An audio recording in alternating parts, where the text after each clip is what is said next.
I was also trying to ask to Tonya that like, you know, how can I fix this problem? So maybe you can see. I mean, Yeah, guys can help me. Okay. sure.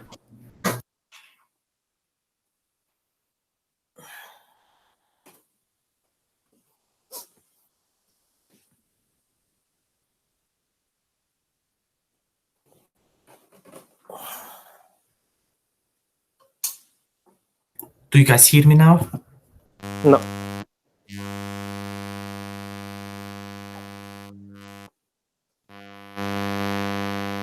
Ramil, you should choose the last option there.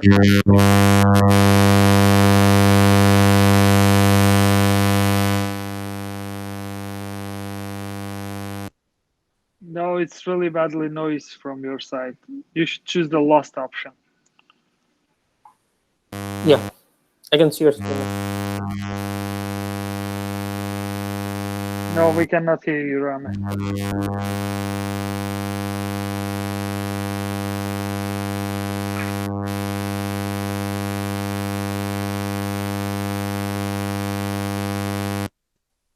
Ramil, there is a lot of disturbance from your end. There's a lot of background sound. I can see your screen now.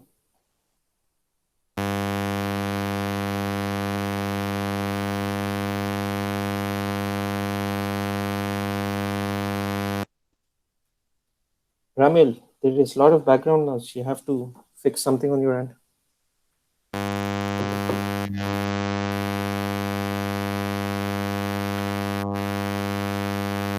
Ramil, just mute yourself. He's on my computer, so because of that, you have that problem. Ramil, mute yourself. Mute yourself. Do not open it. You are not doing correct one. Either way, just connect your headphone to my computer, or just choose the last option. One of the options is working, but I don't know which one was that. Better way, connect your headphones. Because it's super noisy.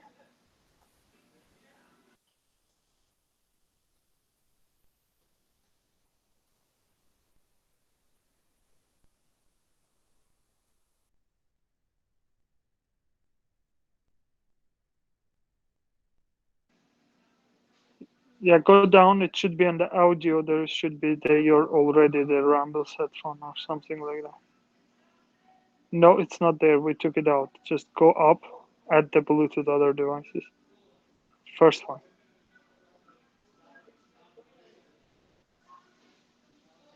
Yeah. Done.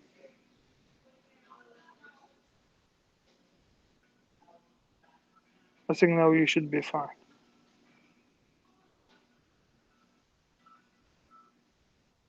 You're good. You already added. Just try now.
Do you guys hear me? Yeah, much better. Oh my God. Okay. Now, there is no disturbance, right?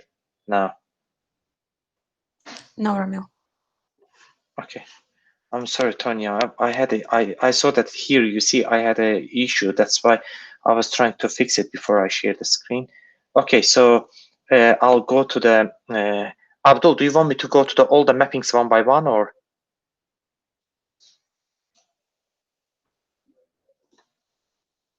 I think Abdul is not here, right? No, I'm here. I was speaking on mute. Okay. So go to the employee staging first. Okay. Yeah, I can hear Okay. you. It's much better now. Here okay. So I created the employee stage, Okay. which is like a regular map. Okay. I choose the flat file, and here is a table. Okay, hold And on. then as Stay this here. one, I did Stay the here. 3 of them. Yeah, stay here. So this is called as, this concept is called as direct load. That means you're not performing any transformation in between. Okay. So usually you do ETL. Over here it's just ENL, extract and load. You're no transformation. This is also called as direct load or direct pull, straight load or direct pull, straight load, direct extract, direct load, all these terms. Okay, because you're not using any transformation here. Okay, so you created 3 such mappings. Yes, like I can show you quickly, which is for the sales too. And this one is for the store. Okay. And then now I'm gonna take this stage maps, like which is like a target tables. I'm gonna take it as a source files for the which is dimension. for the SCD2. Correct. Correct. Dimensions. You can make my mistakes by the names, to be honest, because of the lack of the time. I didn't do That's like okay. good names today. I'm So not too worried here about first my mapping. My first mapping is, I can do like that. It's for the employee, which is like a regular SCD2, which we did before. I'll do it a little like that we can see like a little better. Okay, here I created the stage the table as a source. Here I created the MD5. Show me the MD5. Sure. Okay, here is Was the it MD5. wrong if I used, I'm sorry, Ramil, was it wrong if I used join because I added the terminated No option? No, you're good. That was my mistake that I didn't do it. That's why when I was trying to play around with the data, I saw that I had to use the join to just, take out the employee. But at least your table of working, my fact table is still not loading. I don't know what mistake I made. That's okay. We'll take a look at it. But actually, joiner will be better because when the person leaves the company, when the record is present, not present in the source and present in the target, you can end it that. Okay. Anyways, I'm not too worried about that right now. If you did normal SCD2, I'm okay with that as well. Okay. Okay. So here's the MD5. I did the depth ID and salary. I took. Okay. So this one is my lookup, which is like my target table for the SCD2. Okay. Go to properties. Properties, last value. Okay, very good. Then go to conditions. Here, conditions, I did the employee ID, and it gives me out, which is like an MD5 and MD key. Correct. So here, in this expression, I did all of them here. Flags, yes, insert flag, update flag. I can do like that guys can see easy. Insert flag, update flag, and then the flags over here, conditions. Show me the update flag. Sure. I can see the insert flag. So guys, sometimes at work, you will see insert and update flag written in one. Okay. This is good. Sometimes you will see insert and update flag written in one output port. Okay. I don't like to do that. Okay. I like to keep them separate. Okay. So how can you write insert and update in one port? If is null, LKP empty key. Okay. Comma, I. Then you will have another bracket. If not is null MD key and MD5 not equals to LKP MD5, then you. Okay. Oh, and then, I see. So, and then in the router, you will have insert equals to I, update equals to U. Because this port will either return I or U, right? One single port will either return I or U. Correct. So you can write insert and update in one column, in one output port. Remember that. Don't be surprised when you go to work and you see insert and update in one column. Okay. Clear? Okay. Okay, so it's the update condition, and then flags, which is for our SCD2, yes and no, and I mean Y and N, and this one is my date, which is going to be my end date and update date. I mean insert date and end date, and here is the lookups, like which comes from the lookup. I mean the columns. Stay here. So at work, okay, this is what can happen at work. There will be a variable port. In that you will write insert and update condition in one variable port. Then you call that variable port into an output port, call insert update flag. Then you can have one output port. No. I mean, one output for two of them, right? We can say this output is yes, this output is no. Yeah, no, hold on. So you will have one variable port. In one variable port, you will have write conditions for insert and update at the same time. Insert will be I, update will be you. In one variable port, then you will call that variable port into insert update flag output port. Then you will have one more output port. You don't have to write y and n separate. In another output port, you can say if variable flag equals to I, then y. If variable flag equals to u, then n, update flag, the active flag. So that's also going to be only one port instead of that can also be one port. Okay, so let me share my screen. 1 second. I think, Abdul, we were doing this one as an error findings, right? Like we were doing one variable and then we were creating the conditions in the variable. Yes, you can still do that. Let me share screen, okay? Let me share screen for Okay, I'm gonna stop sharing. Yeah, I'll give it back to you in a minute. Okay, so if you look at here,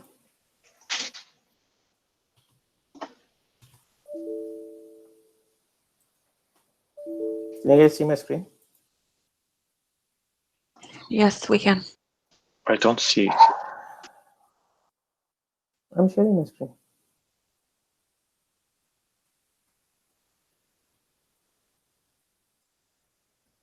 Yes, we can see it.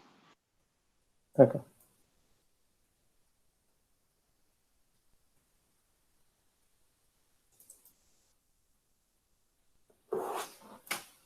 Okay, so look at this.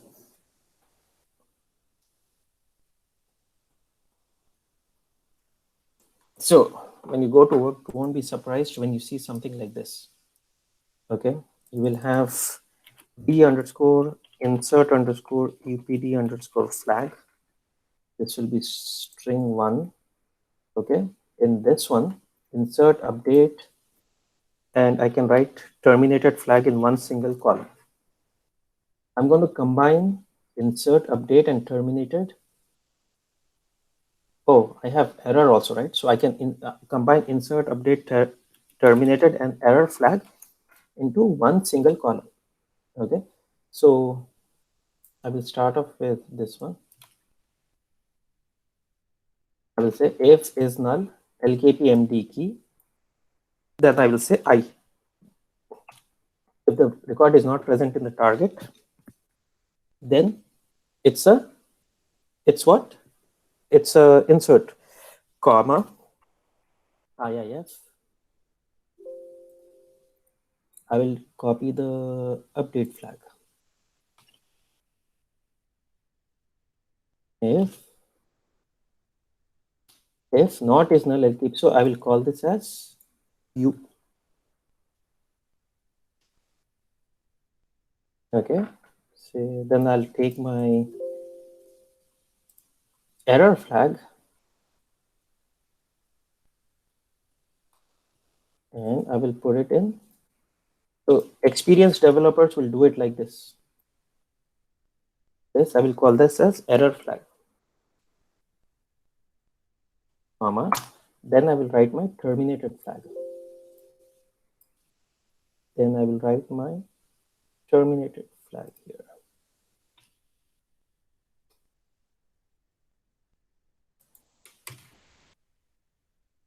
I will call this as. You don't have to do this. Even in my company, we write it separate because it's easier to troubleshoot. But don't be surprised when you go to work and see this, something like this. I think I'm missing one more.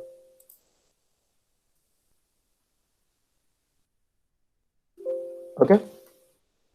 I'm writing insert, update, terminated, and error in one port, in a variable port. Okay. Next, I will create an output port here. This will be string 1, and I will call this as insert underscore end flag, insert update flag. Okay, output port. Oh wait, sorry. No, 1 second. Then I will call this, because variable port I cannot drag and drop to the router, right? So I will call this in an output port. Okay. Then equal to this one, to the variable, right? Yeah, this one will be directly, I'm just calling the variable blindly. Okay, so I will say this. Then I will create another port, call this as O underscore insert underscore update underscore flag. I'm not trying to confuse it, just that there is a different way of writing it. In all of my 70 and 75 and 35 mappings, we wrote insert and update separate. Okay, but this is another option. I want you guys to be prepared for every option when you go to work. And you sometimes some experienced developers, I mean, it's not about experience. They can just, instead of having 4 separate rows, you can, so now over here you will write IIS. If this one equals to I, if this one equals to I, then the flag will be I, right? And then I will again say if this flag equals to if the flag is equals to update, whenever the flag is updated, then this will become N.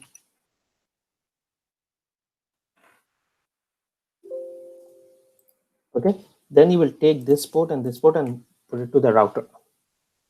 Okay, so when the record is being inserted, for the first time active flag will be Y. When the record is being updated, it will be N. Okay, continue to do what you're doing. Don't make any changes. Stick to that. That is done in every company. Okay, but don't be surprised when they're calculating all the flags in one single insert, update, error, and delete. Okay, and they're not calculating this. Okay, then how would you write this O error message? Okay, over here you will create, you will get rid of this, you will create O underscore error message.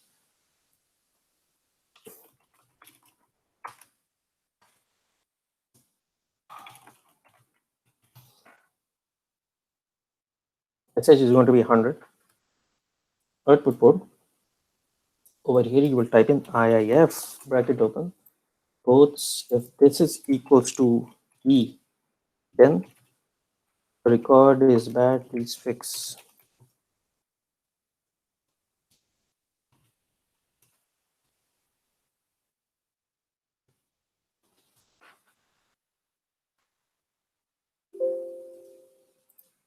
Okay, I am first calculating everything in one flag, then I'm passing it to the output port. Okay, this port I will map it to the router. In the router I will create insert, update, delete, and error, and then I will say if this flag equals to I, insert the record. If this flag equals to U, update the record. I will create 4 groups. Okay, I'll create 4 groups in the router based on this O underscore error flag. This I will drag and drop here, and over here I'll say insert flag insert update flag equals to I. For example, I'll not do like this. I will say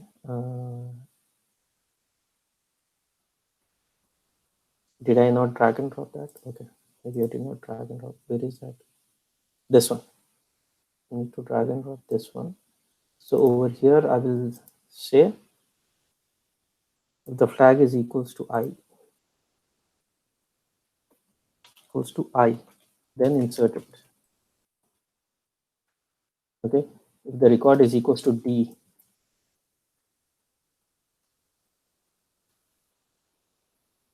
equals to U, update it. Okay, if the record is equals to T, terminate it. If the record is equals to E, then error flag. Okay, so once again you can write all of those conditions in one single. For insert you'll pass I, for update you'll pass U, for error you'll pass E, for terminated you'll pass T, and everything from here will be the same. This will all be the same. Okay, I mean, if you try it, it's okay. I'm not going to force you guys to try that, but this should be enough. Okay, you can share screen.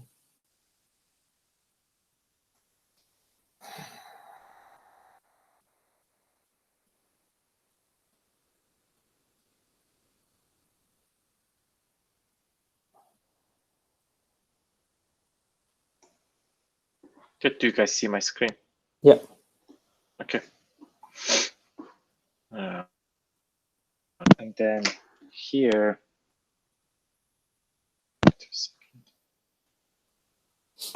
okay, this one here, I created the regular SCD2 for the EMP employee table. And this one was my lookup that which we checked. This is the second expression for the insert and update conditions. And this one is my rotor. I created the two group in the rotor, insert and update. And Show me the for router condition. insert, I got, sure. Go to groups. Okay, here my insert. Upsert. Oh, that's why my mistake was this one. And also we need upsert. I created the upsert from the update. I didn't No, do that. you don't create a new, you don't, yeah, this is correct. You don't have an upsert. Oh yeah, I have the oh my gosh, terminate. That's what Good. I'm looking. Upsert with the same with the update. Okay, Ramil, go back Yes. to your expression. You should create Expression. insert flag and update flag. Don't just say insert and update. I know maybe you didn't have time. You did it really fast. Yeah, I know, but this time, Okay. because of my computer, I borrowed computer from Kamran. I'm sorry about that. That's okay. That's okay. So, yeah, that's insert and update flag. Expression should be insert update flag. That's okay. Let's move on. Okay, so this one is a sequence which comes for the new insert. Like it should start from the 0, and this is. Oh, I'm sorry. This is my. Yeah, this is my target tables. Inside target tables, which is for insert. No, that is for upsert. Oh, this is upsert. That I named it upsert. I'm sorry about that. Give me 2 seconds. Hold on. Here. Yeah, it will be very difficult when you troubleshoot if you don't name them proper. Okay. Okay, this one is for my insert, which sequence comes. Yeah. First one here. Okay. And then minimize insert. Actually, make the insert bigger. The insert table bigger. So your mapped insert date, very good. Active flag. Active flag comes from the backtrack it and see how it is coming from. Of course. Active flag. Select link path backwards. So it's coming from Y. Okay. In the expression, it's mapped to Y. Which is insert. Yeah. Do you see in the expression it's mapped to Y? Yeah. It also goes here, which is Y. Yeah. Okay, good. So this is good. Okay, we don't need this one anymore. You don't need that anymore. That's done. We don't need this one too. Yeah. This, and then now I'm gonna show you guys. This is the rest other one here. Let's do like that. Okay, this is my update. Okay. Which means that in SCD2 we have to change only the end date and 2 columns, end date and the flag. So we're gonna keep the MD key as a target like the before previous one. That's why I took it from the lookup MD key. And here end date is gonna be our date, and then the flag is gonna be null. So I can do like that, backward. And here we can see N. Okay, and then this one is the upsert, which comes from again from the update table. And whatever column we need, I just drag and connect it here, and not end date but insert date, because it's gonna be as a new information, but actually the updated one. That's why I put the insert one. Flag is gonna be Y. So I did the same of this one, like for the store 2. For store, I did the same mapping because it shouldn't be like any change on the store mapping, like a lookup and then expression. This one is a MD5 expression, and then here is a rotor. And here are my target tables, which is like again insert, upsert, and update. Same thing. Important is here. I think Abdul, I made mistake in rotor here. I will check one more time. Okay, here is good. Yeah, and then here I created the third one, which is like a sales. This is the important one. So I can do like that. Let's do like that. And I will just zoom out a little bit that we can see better. Okay, so here I started again the source. I took it my sales stage file, I mean the table. And then here first I created the two, give me 2 seconds. I created a two lookup. Correct. Okay, well, the first, okay. First lookup is first group is gonna be employee ID, and I'm gonna make a condition with employee ID with employee ID with emp ID. Go to properties. Make sure that you selected the last. Yeah, you did. Last. Okay. And ports are here. Either that or in the lookup override, you can say active flag equals to white. So both are same thing. Okay. Proceed. Yeah, and here that I only keep this one because this one because we're gonna need only this one for out for the expression. Correct. And that one is the second lookup is for the store. Here is the store IDs are common like a join, and output is gonna be store D key. Very good. And condition store ID, properties last value. And then here, this is my, as we mentioned in the SCD2, this is my first expression for the MD5. Very good. And MD5 I created. So here, I didn't link employee ID and store ID because I replaced employee ID with the MD key. And Very here good. I replaced store ID with the store D key. That's why in expression, I have store D key, MD key, and here is the MD5 I created. And I can go here. Yeah. And those are my MD5s. Very good. That's excellent. That's the way I want it. Okay. Next. Okay, next. Then next, I created the from here. It's going to be the same. Same. So third lookup is going to be target, like a sales target, sales target table. And here I'm going to take sales it as we did. Yes. As we did that before, I'm going to take out the sales D key and MD key. I mean MD5. And then the rest of them are same. My issue was only the session. Now I'm going to show you that, like, how can I did, maybe I did mistake or not. So this one is my expression, second expression. If you want, I can go through. Yeah. You can see. Again. Oh, so wait. Why is your insert flag called LKP sales D key? It should be F key, right? What is the column name in your target? Yes, I mistakenly did a D. Okay. Yeah, I know. I didn't do the F. Okay, so in fact tables it should be F, but that's okay. Yeah, this should be F. Okay, got it. So these are the again conditions YN and C state. Okay. And this is my router. Again, I'll make the groups, insert, update. Okay.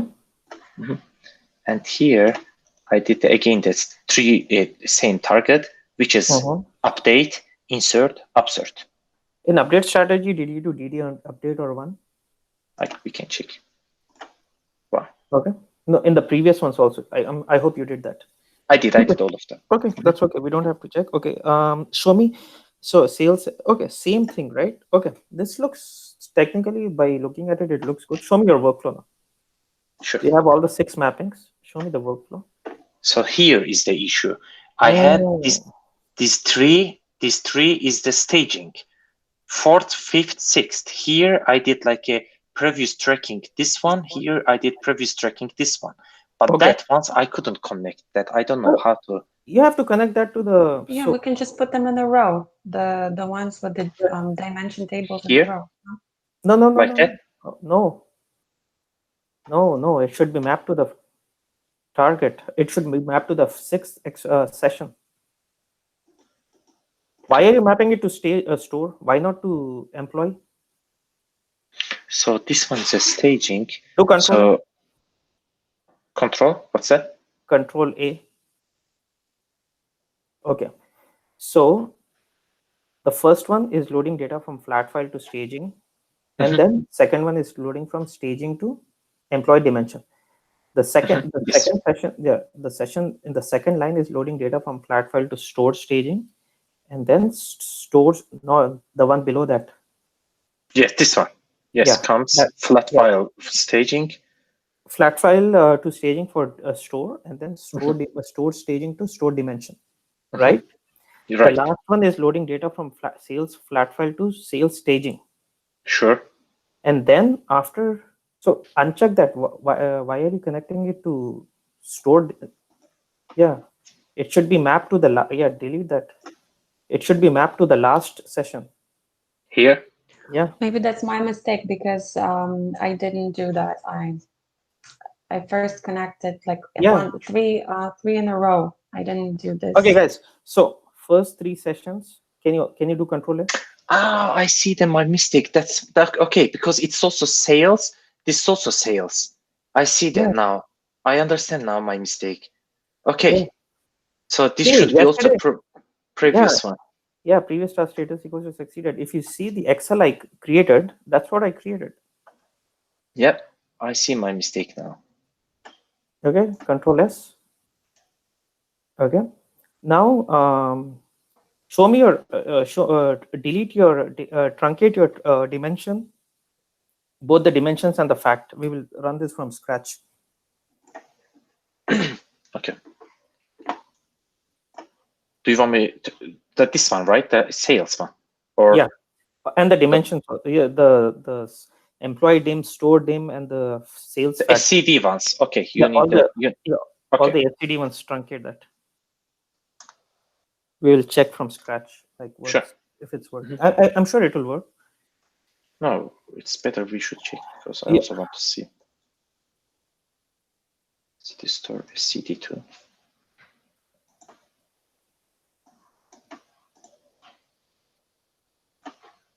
Were you able to install Powercenter on your laptop? It's messed up. Everything messed up. I borrowed because instead of using my time to installing, I did my homework. I borrowed a computer from Camera. Oh. Yeah, everything messed up. I lost all my SQL, everything.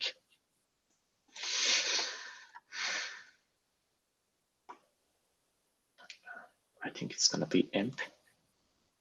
What did Kamran do then? If you are doing on his laptop? No, we did together. We were together. Abdul, he's not letting me to leave. From the morning, he's making me to work on this SQL thing. He's Powercenter, I mean. That's good. You should give him some part of your salary. He's making you practice. What is gonna left for me then?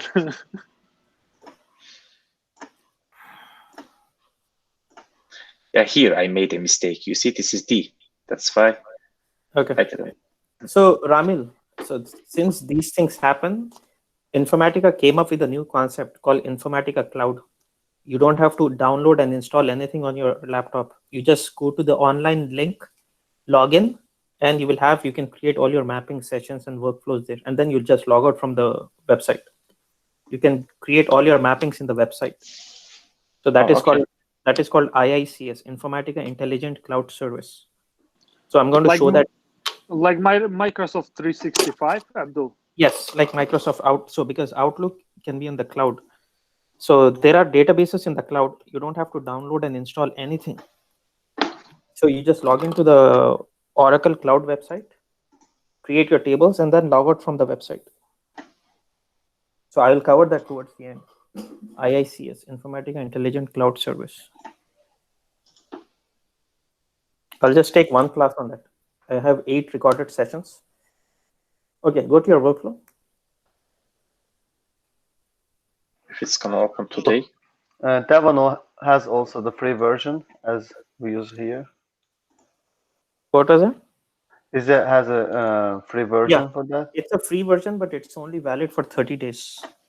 Oh, wait! Don't run it like that. You already ran it, right? Okay. So maximize your screen. Okay. So double click on the first staging table, first staging session. So this is the first 3 sessions are loading data from flat files to table. Okay. Yeah, 2 of them is good. Okay. So here is a store. My second one store. 2 is correct. Stage. I mean sales. 2 is correct here. Now we're gonna go to the emp. Okay, guys, stop. Look at the first 3 sessions. They all started at the same time because they are going to run in parallel. They are going to load data from flat file to staging tables. Flat file to staging should run in parallel.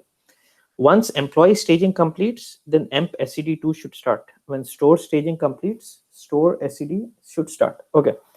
Now there is a problem here. You have 2 records in your source. But you didn't insert or update anything. You didn't insert 2 records in your target. Did you truncate the dimensions? I did. Okay, then why did it not insert anything?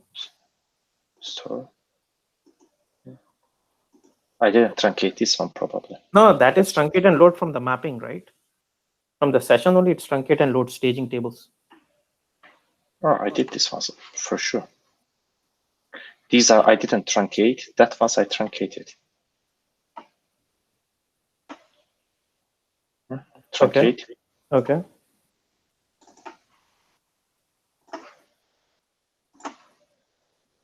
Go to properties.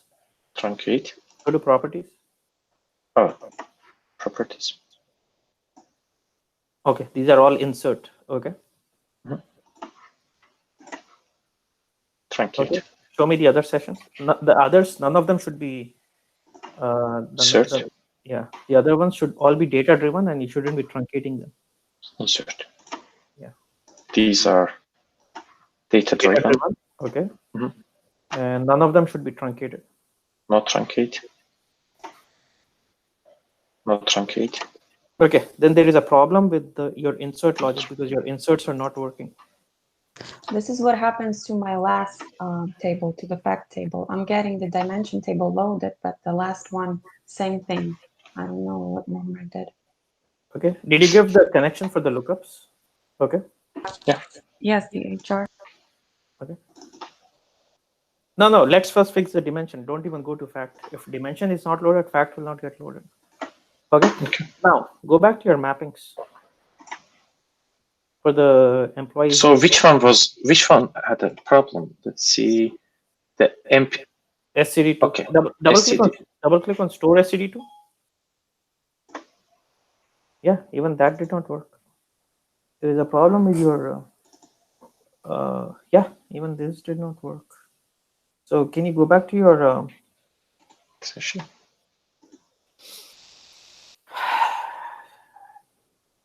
Show me your insert flag. Insert flag. If it's null, LKP MDG. And if not, is null. Okay. Click OK. No, this looks good. Click OK. Go to router. Go to groups. Okay, click OK. Run your debugger.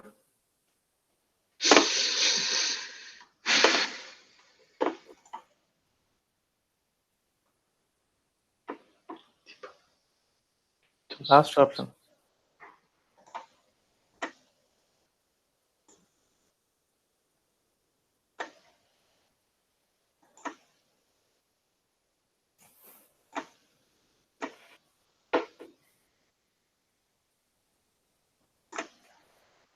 So I should start from. Click on source qualifier and say jump to step to instance.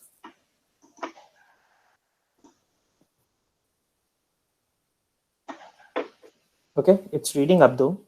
Hit F10. This computer, it's not clicking F10. Or do Control F10.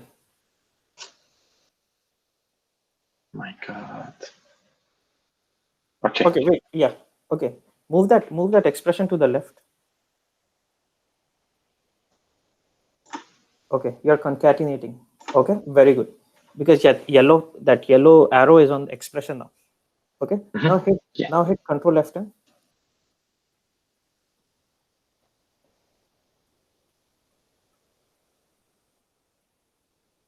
Why is the record present in the lookup table? Wait, hold on. You already have data present in your target table. That's why it did not insert or update anything. Did you truncate your employee dimensions? And I mean, here SQL.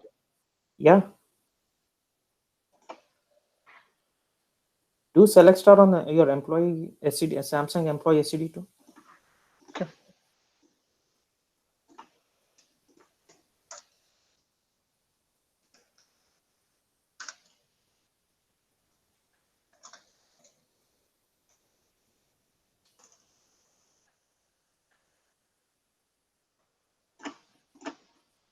Yeah, you already have data.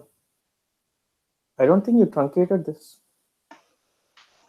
Okay, give me 2 seconds. No, don't truncate it now. Okay, truncate the dimensions again. Truncate all the dimensions again. Yeah, of course. So there is no changes in source, so nothing will get inserted, nothing will get updated.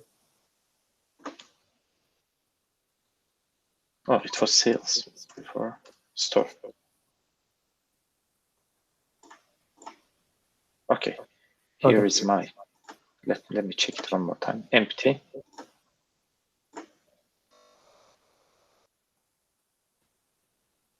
Okay, so go back to your mapping. Double click on your lookup. Go back to mapping.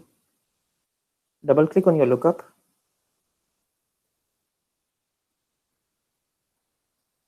Double click on your lookup. Go to properties. Samsung AMP SCD2. Okay. Yeah, stop your debugger. Go to workflow monitor. Workflow monitor. Right click on the workflow and restart. You cannot, yeah, right click on that. No. Right click on the workflow. Not that. You cannot run the debugger one. Yeah, right click on that one. Right click on the workflow and restart. Okay, see, dimensions, well, staging will run first, and then the 2 dimensions will run, and then the fact will run. Okay, now now it inserted data because previously you did not truncate those tables. Double click on the employee SCD2. See, 2 records got inserted. 2 records got inserted here, and then 2 records got inserted into. Now let's look at the data. Okay, go back to your no, write queries for this. Do select star on the 3 staging tables.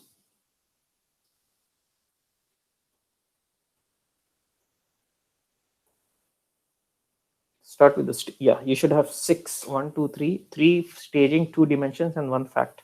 You should have 6.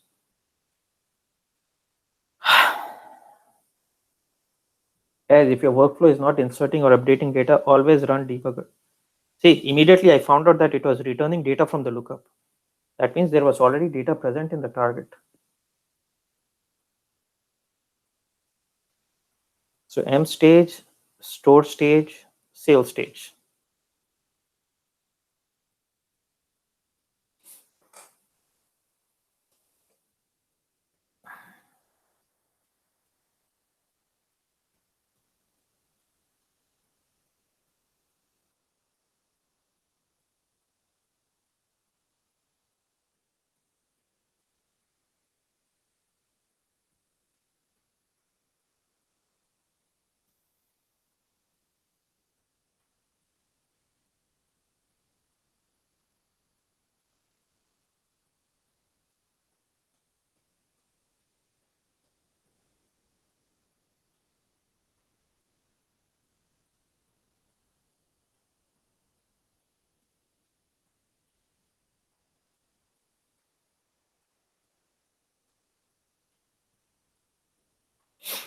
Okay, so scroll up. Yeah, so staging table and then sales staging. Show me the sales staging. Yeah, okay, very good. Now you will show me the dimensions. So Abdul got inserted, very good. Okay, store dimension data got inserted. Yep, and do you see it has MD key here? Okay, very good. Now go to your source flat file for employee. Go to your source flat file for employee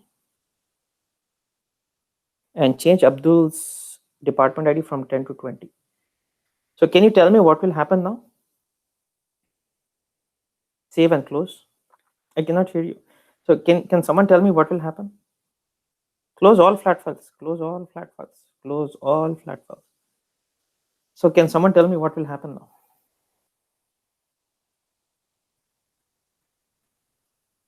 Do you hear me now? Yeah. Okay, now it's because of we changed the employee flat files MD5. Now, first of all, is gonna change. I mean, the update and upsert on the state. I mean, the SCD2 employee. Very Later, good. then is gonna come this MD. So because of that, our MD key is gonna be not 1, but the 3, because we had like a 1 and 2. Now the next one is gonna be 3. This 3 is gonna come to the sales.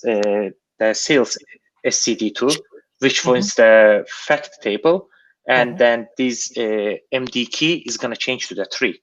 Okay, so go back to your database. Okay, let's So see scroll here. up. Yes. Oh, I'm sorry. The same screen. Yeah. Here. Scroll up here. So what we will get? change this. Yeah. So staging table will get truncated, and you will have one Abdul 20 1000. Two Here, Ramil. yes. Yeah. So store no changes. It will truncate No and change. okay, here. Yeah, over here also no change. Sales MD key. So this one, because of its SCD2, 1 is gonna stay here. Insert date is gonna be null. I mean, here is gonna come to the date, and the Active next flag. sequence Active flag. and this one is gonna be N. Now we're gonna have the Y for the Abdul is gonna come MPID1 Abdul. MD key will be MD2. 9. MD key will be 9. Yes, MD key will be 9 next sequence. And the depth ID is going to be 20. Insert date is going to be 20. Let's say that like a time, new time, and end date is going to be null here, and this one is going to be Y. Yeah. Flag Can Y. Can you run the alter session command after you're done with this? Okay, scroll down. Done. So yeah, what will be there for store dimension? No changes. Which one? This one? Oh, store dimension, no change. No change. Because no store information changed. Okay. But now here this is going to be 9. 9. This one. Yeah. So what will happen? This one will get updated. This sales D key 5 will get endated, and a new sales D key will be inserted 7. Yes. So I think this will be also N, and the new one is going to come, right? 7, 9, and this one is going to be Y. Yes, that is right. Okay, because MD5 is consisting of MD key, store D key, sales ID, and total sales. Yeah. Okay. Okay. So can you run the alter session command first? I want to see the date in work the complete format. Oh, I see what you mean. I know what you mean. Hold on. I'm sorry about that.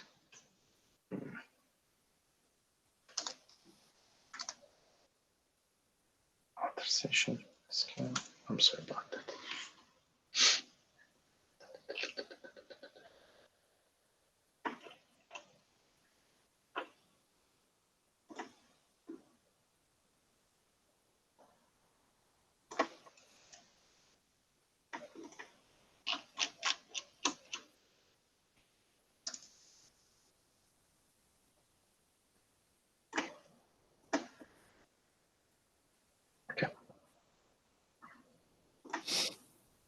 Yeah, now execute this. Okay. Here's the time. Yeah, now we will have that will get endated. Okay, now run the workflow. Right click on the workflow, restart. All the staging will run in parallel, and dimensions will run in sequence. And then once parallels are done. Parallels are done. Now 2 of them are gonna work. Done. Now it is gonna go work. Oh, this. Okay, now double click on emp SCD2. Emp SCD2. Okay. See, one insert and one update. Yes, because we changed depth ID to 20. Store, no change. No changes. But here we can have change. Very good. So this is what I wanted to. So you did everything right, except that you didn't map in the workflow. Correct. Yeah, that's the only thing. Okay, check your data again. Sure. Run the same query. Here? Yeah, run the same query now. Okay. Yeah. So here now we're gonna go here. Tab. Oh, I'm sorry. Erase all of this. Erase all of this and execute the code. Yeah. Okay. Now Abdul 20. No change on the store. You don't maintain history in staging tables. Staging tables are always truncated and load. Okay. This one also no change. Now here emp. Here we had the 9, which is next sequence. Abdul, same emp ID. but the different depth ID. Here we have the new date for the insert. Okay, null for the end date, and then here no changes for store. and Yeah, that's this correct. one's N and this one's Y. Okay. Store, no change. But here, because of we changed the Abdul, so that one before it was like a 7. Now it's 9, which is like a quantity, same information here. And that one is the next sequence for 7. And insert date change. Here is a null. And that one is Y. And updated one is null. And Yep. no. Let's make some changes in the store now.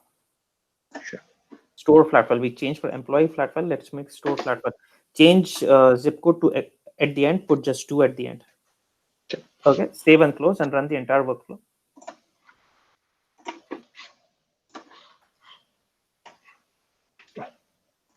So what did we do? He truncated the tables and fixed something, because I think No, I have he the did not. same problem. He did not fix anything.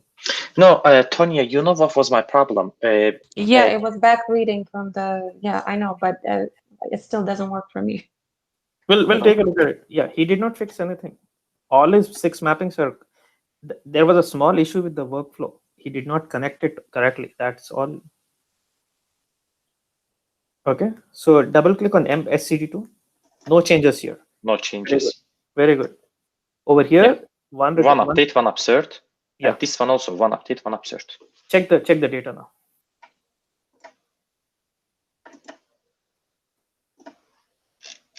Okay. No change here. That one has changed. No. First clear out the messages. Oh, you already did. Okay, that's okay. That's okay. Yeah. Okay. No change. Here is 2. No change here. Empty key was the same. No change. Correct. Store we had to change. So it was 7. Now, no. Now here we have to. I have to pay 5. attention. No. It was 5 and 6. So 7 got inserted on top. Yes, 5, and it was 6 because here is also, you see, N, which is Y. So 11111 got entered, and new record is 11122. And sales here also we had the 8. It was before 7. Now we have 8. Insert date this one. Also, we can go back. Here is a Y, and this one is my second N. Okay, this is exactly 100% how I wanted. Exactly the way I wanted. Okay, the only thing you did not do right is go back to your workflow. See, all your 6 mappings were good. So yeah, go here. Yeah, this connection was not good. Yes, only that connection was not mapped correctly. Yeah. Do Control A. Control A. Yeah. So staging, dimension, fact. Yeah. Is this clear to everyone? I can stop sharing, and if Tonya wants to share, then we can see her part. Yeah. Okay. Thank you, guys. Good job, man. Good job. Thank you.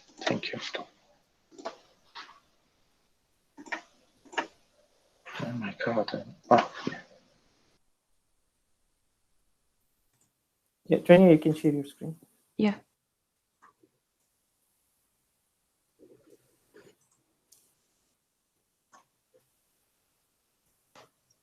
Looks like you couldn't share screen yesterday. No, and still, she's on my neck right now. I'm sorry, this is unbelievable. Okay. Do Control A. Okay. M stage, sales stage, dim, fact. Don't call the last one as dim fact. That's okay. I'm not too worried about. Yeah, it was my mistake. Yeah. That's okay. Okay. Now. So I truncated the tables and they are empty. All tables are empty, right?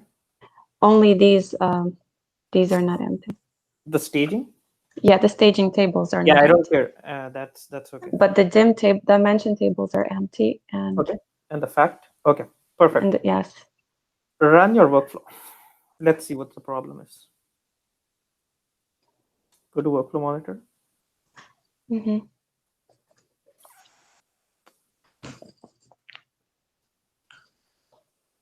Oh, you're doing the terminated logic as well, right? Yes. Okay, no worries. Okay, double click on the first session. Maximize your workflow monitor Okay. Sorry. and make that thing bigger because I cannot see. No, drag that column. No. Make I No, cannot see the complete. No, I cannot see the complete name on the top. The complete name on the top. Okay, sure. Yeah, just make it a little bigger. Okay. So staging you're loading to, employee staging Yes. you're loading to, sales staging you're loading to, store staging you're loading to, employee dimension. So can you make that bigger on the bottom Yeah. right? No, the Yes. bottom. Yeah, the no, not that. This. Yes. Okay, just a minute. No. The transformation name, right? There's a line between transformation name and node. Here, Yes, Okay. make that bigger. like this. Sure. Okay, so you inserted 2 records. Okay, double click on stored in. Inserted 2 records. Okay. 0. Okay, there's a problem here. Okay. Where? So yeah, there's a problem with inserting data in your My fact. fact table. Yes. Yeah. So open the mapping for the fact. Sorry. Okay. Right click and say arrange all. Okay. What am I looking at? Can you close the window on the left? Sure. Okay, perfect. Okay, so go up. So you're doing the opposite. I mean, you're doing the other way. So which is good. I don't. I did the joiner. No, And I no, joined- let me look at the join again. Can you go back? Sure. It's a full join. A full outer join. Condition joining on sales.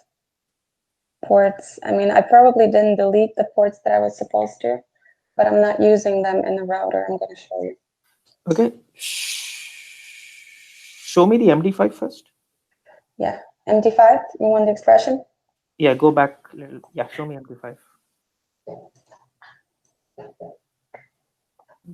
Total sales quantity, MD key, story. Yeah, this is correct.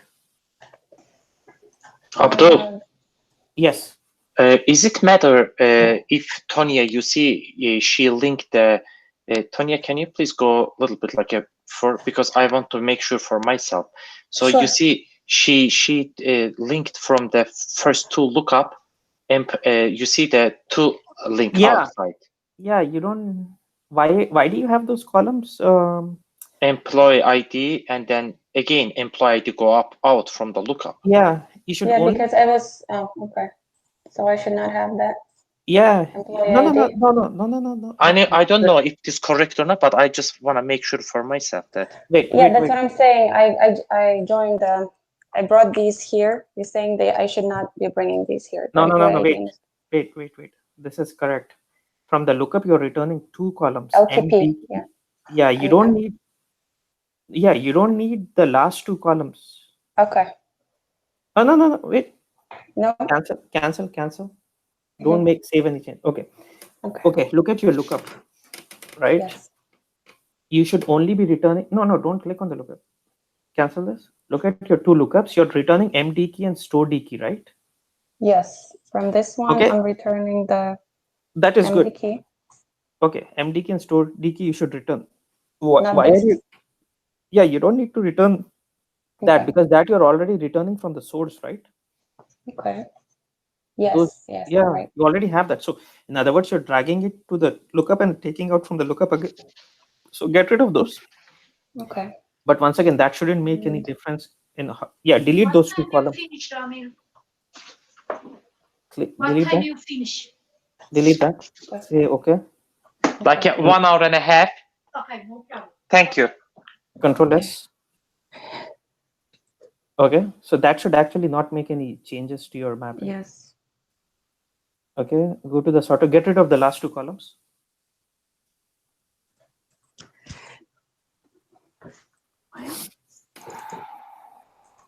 Yeah, get rid of the last 2 columns. But it should not. It's not. Oh my No, gosh. I'm no, not- it shouldn't affect how you're loading it. Yes, I'm not using it in the. Yeah, you're not loading Okay. it, but don't. Yeah, Control S. Okay, now go to the left. I have some questions on the bottom part. Yes. Yes. Can you double click on your source qualifier? You don't need all the columns from source qualifier, right? I Source did qualifier, not ascending on sales ID, right? I don't need no. all of them. No, hold on 1 second. Cancel this. Go to your source qualifier. Mm-hmm. Cancel this. Go to your source qualifier. Yes. Yeah, you don't need all of these columns, right? Yes. So when you're doing a lookup on the target, you only bring out sales F key. You bring out Total sales. yeah. Yeah, you Quantity. don't need total sales, quantity, MD key. See, whenever you're doing a lookup on, see, look at the lookups. What are you But returning? I only connected the 3. Yeah, I only connected the 3. Okay, another thing, go to your properties. Another thing, go to your properties in the source qualifier. Okay. Source You qualifier. mean I could The order source. by here? Yeah, so where are you picking up the last row? When you're doing a lookup, you're supposed to say active flag equals to Y or pick last value, right? So go to source filter, click on source filter. Source filter, just a second. Oh The my third gosh. option. Yeah. Yeah. Click here and double click on active flag equals to, on the left side, click on active flag equals to Y. Here. Yeah. And I'm supposed to do it here. Okay. Say apply. Double click on your lookups. Are you doing the same thing there? Active flag equals to Y or pick last value? No, I don't think. No, okay. no. So that's okay. No, not there, not there. You already have that option, lookup policy and multiple match. Mm-hmm. No. Go back to lookups. Go back to lookups. Go to properties. Do you see pickup value, lookup policy on multiple match? You should always say pickup last value. Okay. For the first time, it will work fine. But when you have more records, it will start returning multiple rows. Yeah, you should say pickup use last value. I don't think you're doing that in the dimensions also. You want to check your dimensions, employee dimension. Yeah. Can you do Control S first? Can you do Control S? Yes. Okay, go back to your dimensions. Double click on the lookup here. But I'm not using the lookup. Yeah, I'm using the joiner. Okay, cancel this. In the source qualifier for the table, you should say use last value. Yeah. That is flat file. Right here. And I should be source filter. Wait. Cancel this. Cancel this. Right click and say arrange all iconic. So this is my source qualifier for the Oracle table. Yes. So double click on that. Yeah, that's the one. So over here you have to say always pick the last value. So you can active flag equals to Y. If we had tested for more data, right, this would have started not giving you the right data. Okay. Check the employee dimension. That's the store dimension. Yeah, store dimension also. Yeah. Make sure that. Okay. Good. Somebody tried something different. So no, not here. Not here. This is a staging. You have to do it in the employee dimension. Wait. No, that's store dimension. I just did the no. This is the staging table which you double clicked the source qualifier. You have to click on the other source qualifier. Okay. Yeah. This one has active flag. Source filter. Yeah. Okay. I see that now. Okay. Say apply. Say okay. Control S. Okay. Yes. So let's go back to your fact. Okay. Why is that not working? Show me your okay. Move to your right.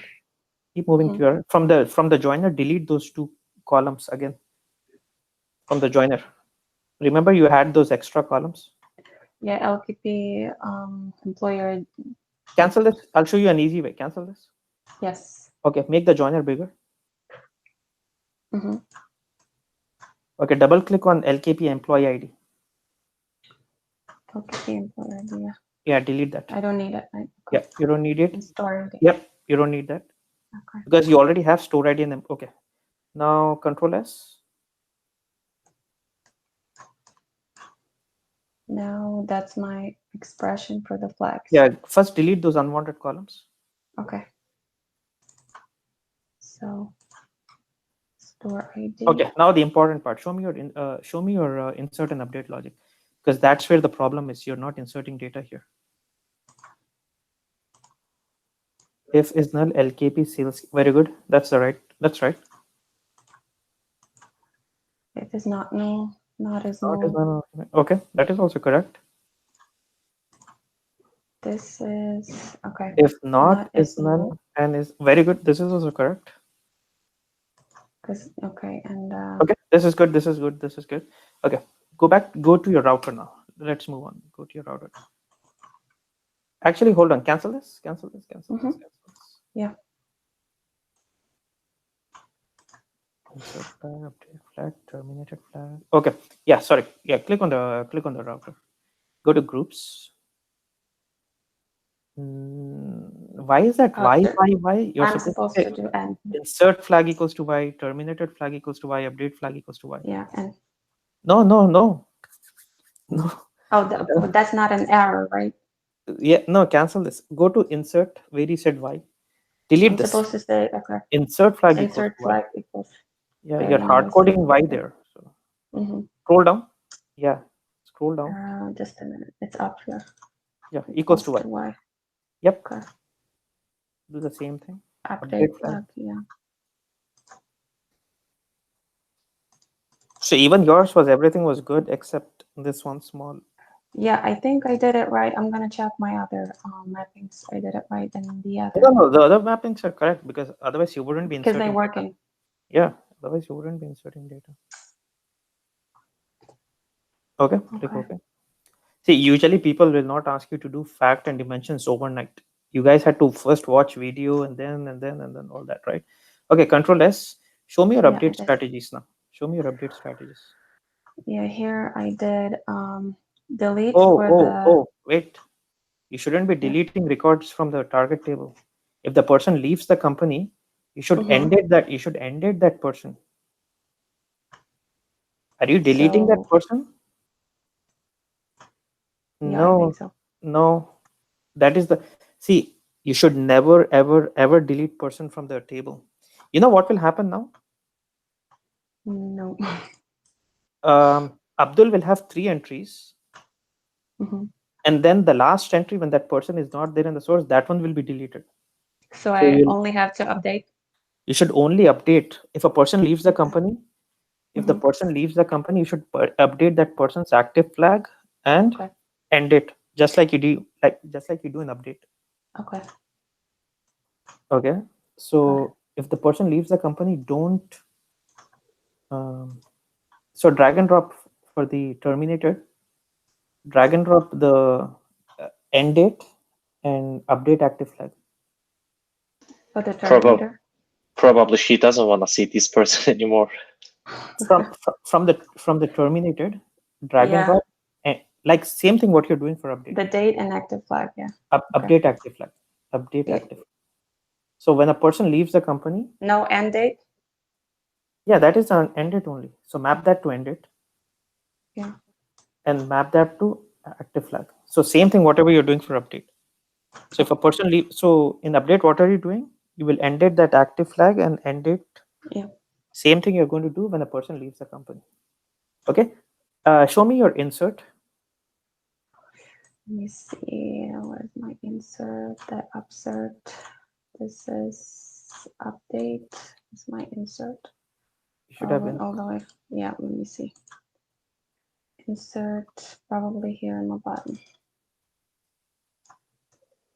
Yeah, it's insert. Okay, so let's run the workflow. Okay. Refresh your workflow. Refresh your session. Just refresh the last session. You know what? Actually, you should probably fix the other ones too. No, hold on. Go to workflows on the top. Go to workflows on the top. Yeah. And say validate. This will refresh everything. Okay. Control S. Okay, just run the last session. The last session. Right click and start task. Because task because you did not have problems with the others. It Yeah. succeeded. Now you loaded 2 inserts in the fact also. See, the Yeah. only problem was in your router. Your router, you said, did not say insert flag equals to y. You just said put y. Okay, now check your data in the database. Yeah. Yeah. I see the data. Okay. Why I is think- active flag n? Why is active flag n? Because you mapped the wrong active flag. Abdul, I told you that she doesn't want to see this person anymore. Either he should get out of this company or it's end. Can you go back to your mapping? Yes. So Okay. map So active flag from the insert. Right click and say arrange all. No, don't open all of them. Okay. There is a problem with your insert. So you should know which one to click on. So scroll to the bottom right.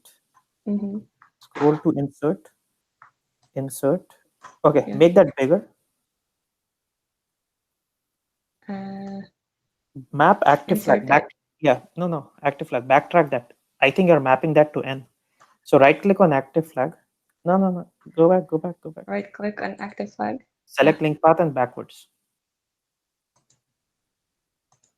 Okay. Now check Okay. what are you doing in expression. In expression. An expression. Yeah. Make it bigger. See, you're mapping n. When you're Okay. inserting data. Okay, so go to insert. Yeah. See, you're mapping the wrong one. You should map insert active flag. Insert. Okay. Yep. I see now. This is how you fix your like if somebody says why is the data loading bad, so this is how you backtrack. Let me just Bring insert up. So yeah. right now we are only testing for one test scenario, so you should test unit testing for all 5 test cases. Yep. Control S. Yes.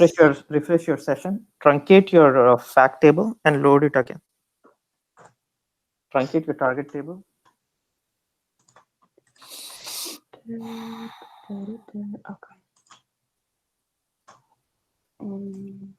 Let me just find that. Okay, I'll show you a shortcut. Right click on Samsung all stage dim fact. Right click on that. Okay. Right click on that. Right click on the table on the left side. Table here. Yeah, right click, go to table, and then do you see truncate option? Yeah. Okay.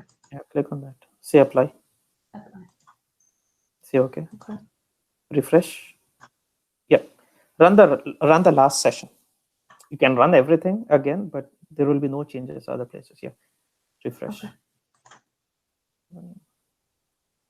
Now check if the 2 records got inserted with active flag as Y, not N.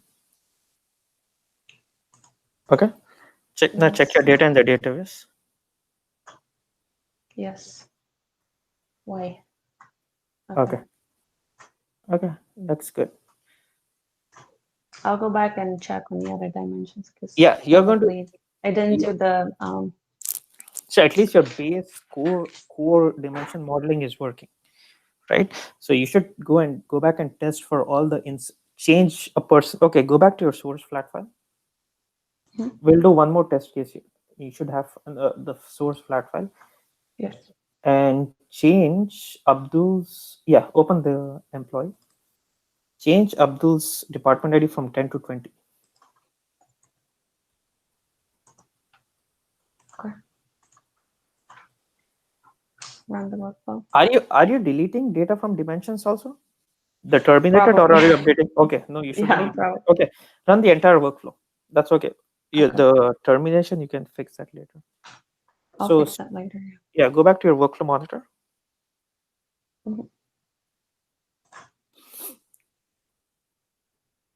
Yeah, it looks like it did. Okay, double click on employee dimension. Dimension. Yes. Yeah, one record got updated and updated. Okay, store dim should have no changes because you do not change any store data. So double click on store dim. Very good, no changes. Okay, go back and do select star on the employee dim. Okay. So one more test case looks good. Do select star on that employee dim.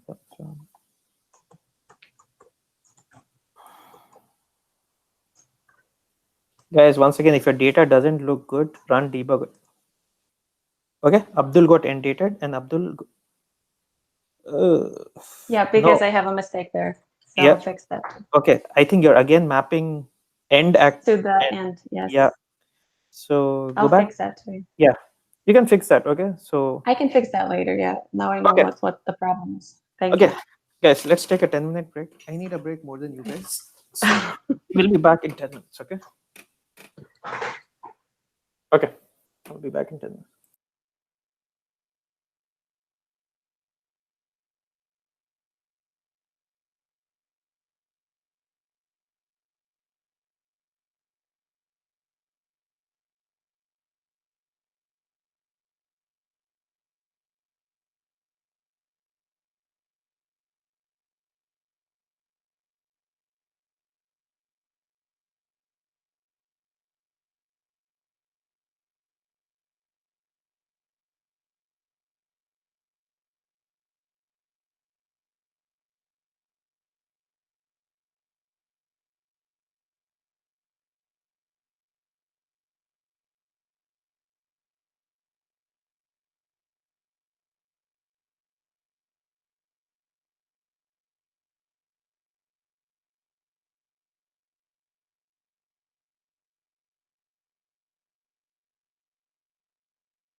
Hello?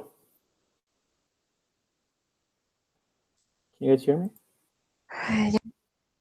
Sorry, guys, I took way too long. I had to put things in the dishwasher. Okay, 1 second. Let's proceed. Okay, so facts and dimension is clear, right? So let me share screen. Is everyone back?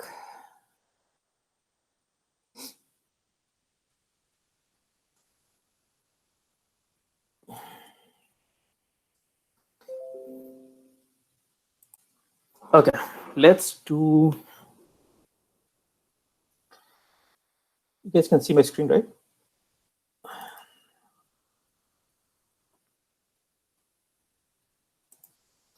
Okay, so let's do dynamic lookup cache. We already did this, but I just want to quickly do this. So dynamic lookup. So I'm going to create a flat file here.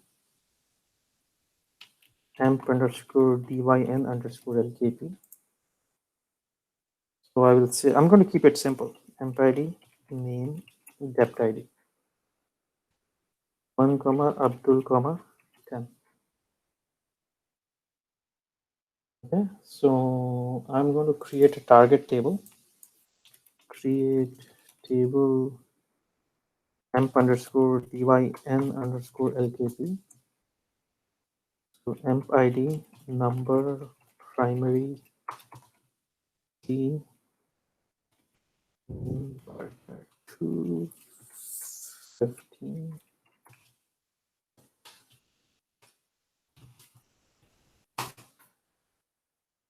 Okay, so let me import the structure of source and structure of target.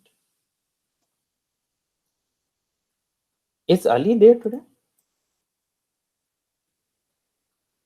Ali, is your mapping done?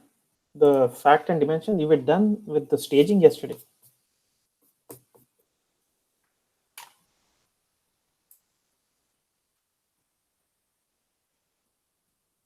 Can you guys hear me? I hear you. Okay. So SRC files. So I have this flat file.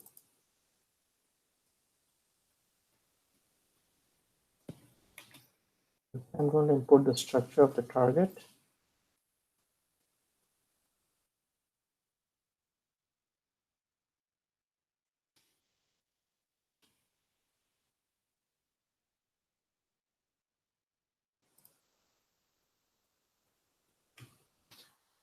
I'm going to drag and drop the structure of source. I'm going to drag and drop the structure of target.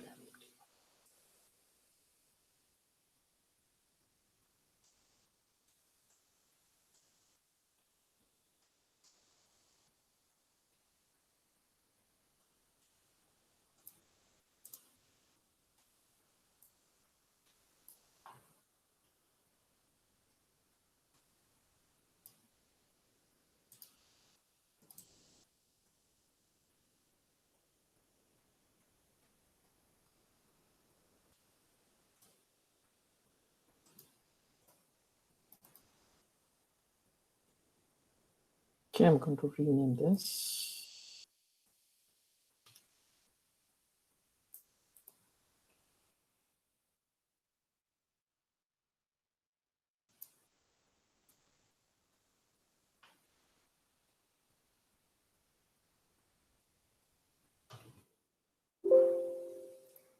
I already have a table with that name. Really? Yeah, I imported it locally without as a shortcut. Okay. So I'm just going to keep it the way with shortcut only. Okay. So I'm going to create a mapping here. dyn underscore lkp. Short interview question in the top 5. Okay, this is my source and this is my target. Oh wait, not this. Abdul, did you call me? Yeah. Did you finish the mapping, the dimensions and fact? Because you did the staging tables yesterday. Yes, I did, but then I had to go. I didn't finish it. I'll do it Okay. today. Okay, so first thing what we will do is we will check if the record is present in the target or not. So I'm going to check if the record is present in the target. I'm going to join on MPID and MPID. I'm going to put this IAM in the front. Okay, and I'm going to create a condition. MPID equals to in MPID. I'll make this as double. And I'll say check record exists.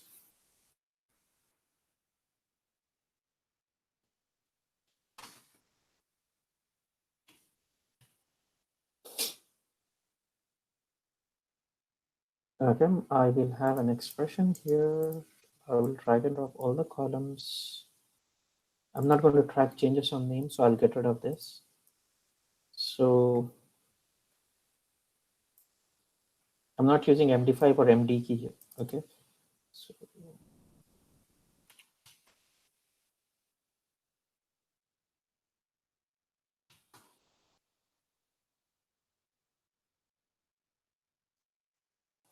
So I will have insert flag string 1 output port.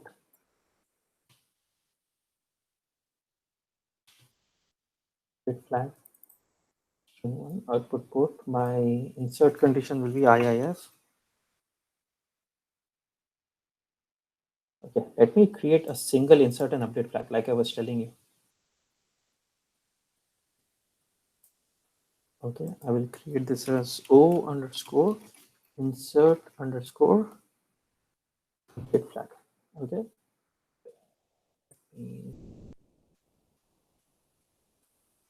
I will say IIF is null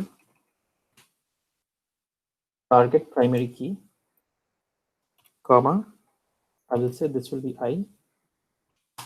IIF not is null target primary key, and incoming department ID is not equals to the existing department ID, then mark this record for update.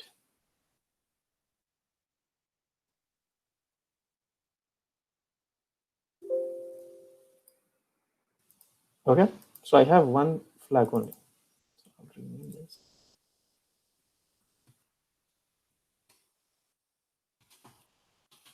Once again, you can stick to 2 different flags. I don't care.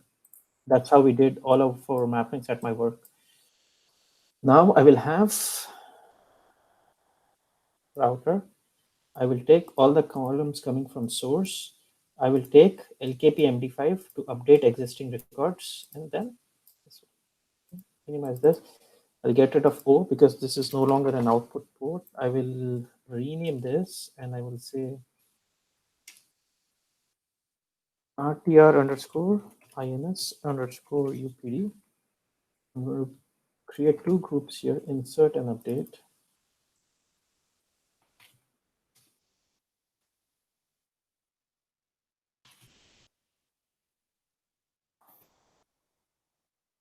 Over here, I will say insert flag equals to I. Over here, I will say insert update flag equals to U. Okay.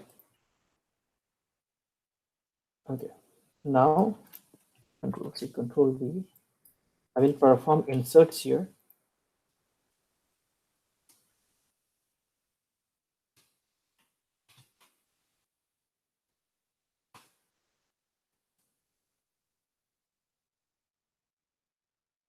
Okay, I'll perform updates here.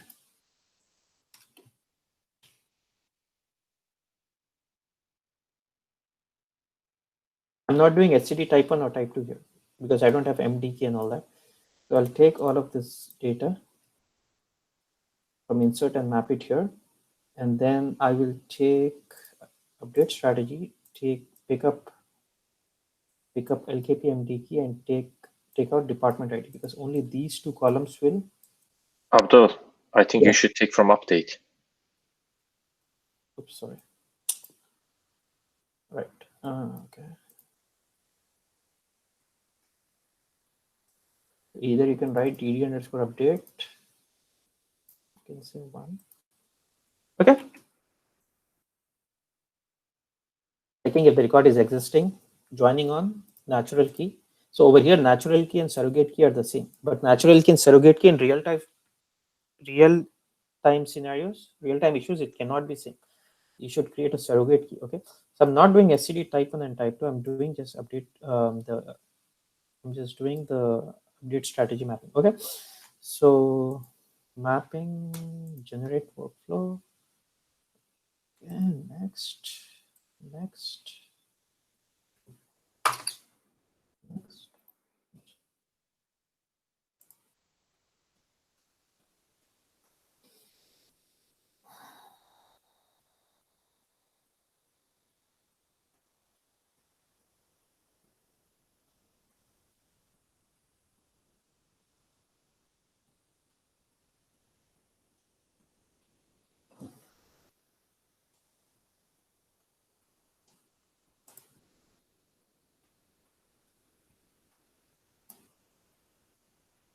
I'll make sure that it's data driven.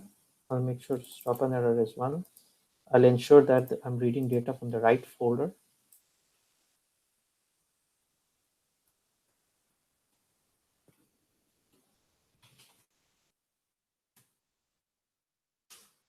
Okay, this is good. Make sure I'm not truncating the target tables because everything will be insert. Make sure that I'll give the connection. This can be parameterized. Okay, let's not go into that right now. I'm going to run my workflow. So I will say 1 record insert and 1 record update. 1 record read and 1 insert. No, 0 updates. Okay. Do you see 1 record got inserted?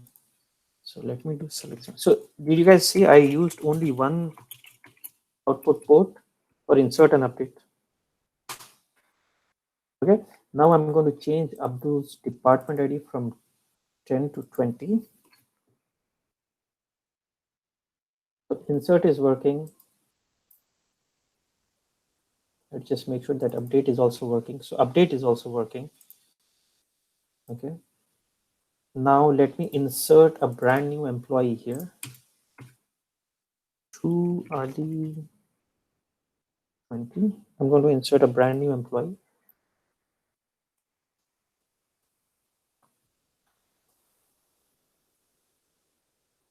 Okay, once again, only 1 insert.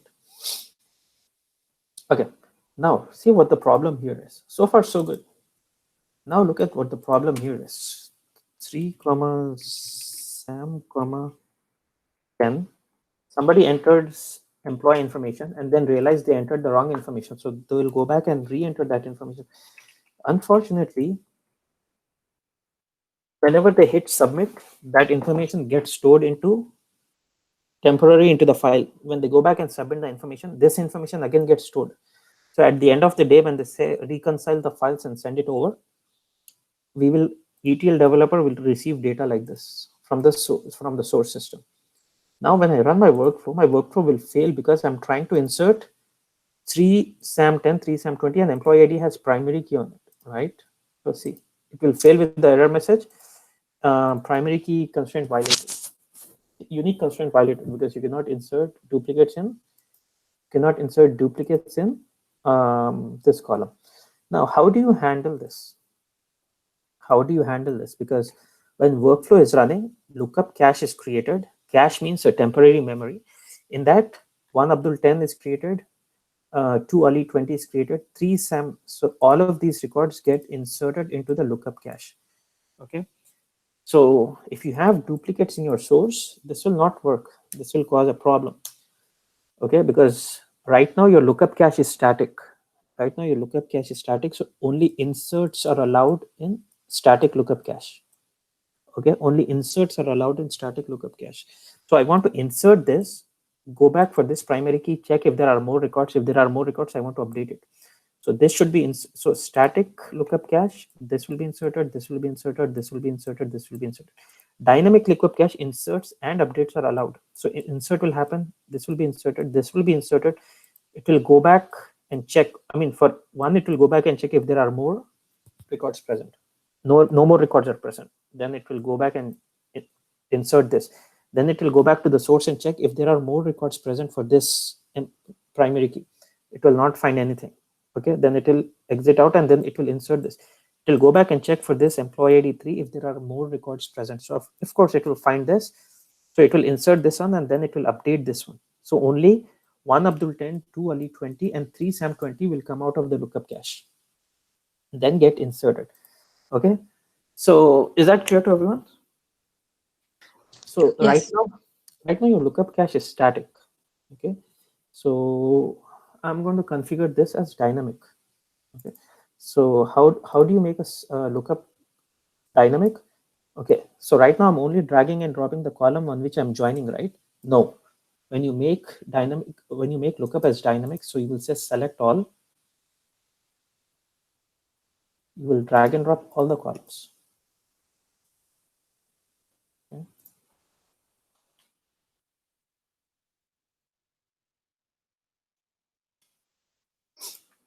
Okay.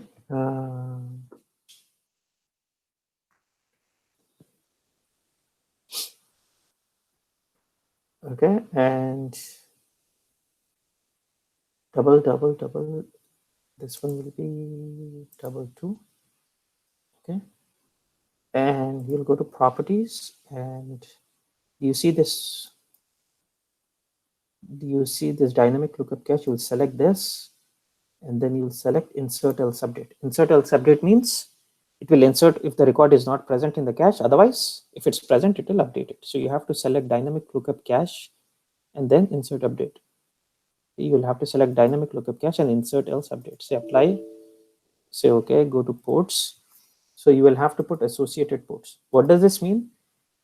So first, this record will be read, and if there are more records, then you are saying replace dept ID with dept ID. So first, where is that? Okay, first this one will be inserted, and then we are saying update this one with this one. Okay, then you have that associated port, right? See, employee ID will never change for an employee. Same person, name will also not change.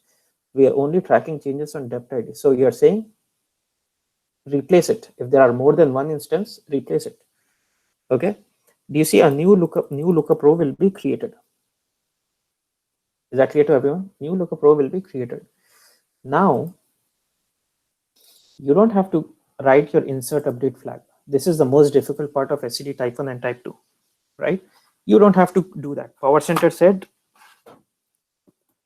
before I do that, can someone tell me, is static lookup faster or dynamic lookup faster? Static. Static. Dynamic lookup will be slower. Why? Because for this, see, static will keep inserting. Blindly, it will keep inserting. Dynamic will go back and check for that employee D1 if there are more records. For employee D2, it will go back and check if there are more records, bring it back and update it. So dynamic, try to avoid dynamic lookup cache as much as possible. People do not prefer doing dynamic lookup cache because it will slow down your performance, because it will keep going back and checking for like 10,000 rows if there are more entries for this, right? If you don't have to do it, don't do it. If your workflow can work with static lookup, use static lookup only. Okay, but if you have duplicates, you have no other option. Now you don't have to write this thing. Okay, you don't have to write all of this. Okay, so you can get rid of this. Okay, get rid of the router. Okay, so now if this is equals to 1, it's insert. If this is equals to 2, update. Okay, so I will bring my router here. Okay, you have to take out all the ports. Okay, when you're dragging and dropping all the ports, it will not work if you only take out this ports, or only if you take out this ports. Sorry.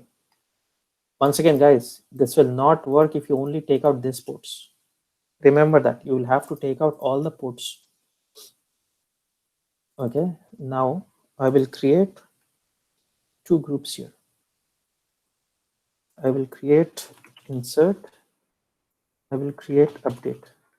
Powercenter is doing the entire work for you. So you will simply say equals to 1 is insert, and then over here you will say equals to 2. This is update. Okay, now you can proceed. Now you can go back here.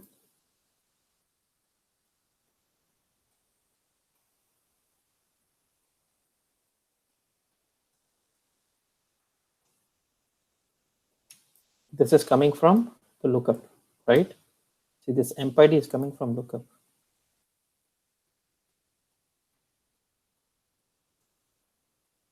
Yeah, see, this emp ID is coming from the lookup. So for an existing emp ID, you want to change the person's department ID. Okay, so do you see? I got rid of the expression. I got rid of the entire expression to perform insert and update flags. Is that clear to everyone? Now, so previously this workflow failed, right? See, this workflow failed. I'm going to restart this workflow. See, now it completed successfully. Okay. Now it completed successfully. See, it picked up 2 SAM20 and inserted that. Is this clear to everyone? I already covered this, but I just quickly covered this. Sorry, let me go back here. So first thing, you'll have to check dynamic lookup cache. You'll have to check insert else update. This will be created. Equals to 1 will be inserted. Equals to 2 will be updated. And you'll have to put associated. Is this clear to everyone? Yes. Yes. Okay.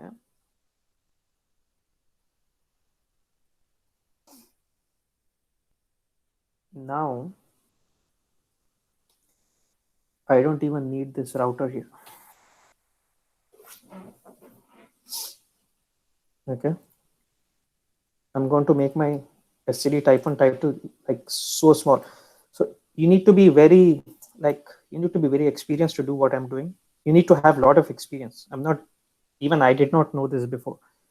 So I got rid of insert update flag expression, router, update strategy, and everything. So I will simply, you guys, once again, you don't have to do this. Don't do this. Okay. You can have proper flow.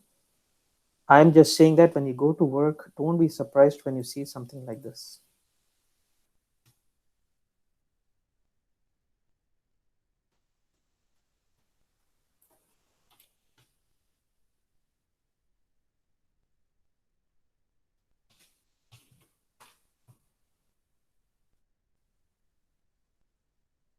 Or else ed underscore update. Actually, let me write the other condition. IIF new lookup row equals to true. If you don't understand this, I don't care. Okay, this is not important. I mean, it's important, but it's not. If you can do the mapping like the way I was having before, that should be enough.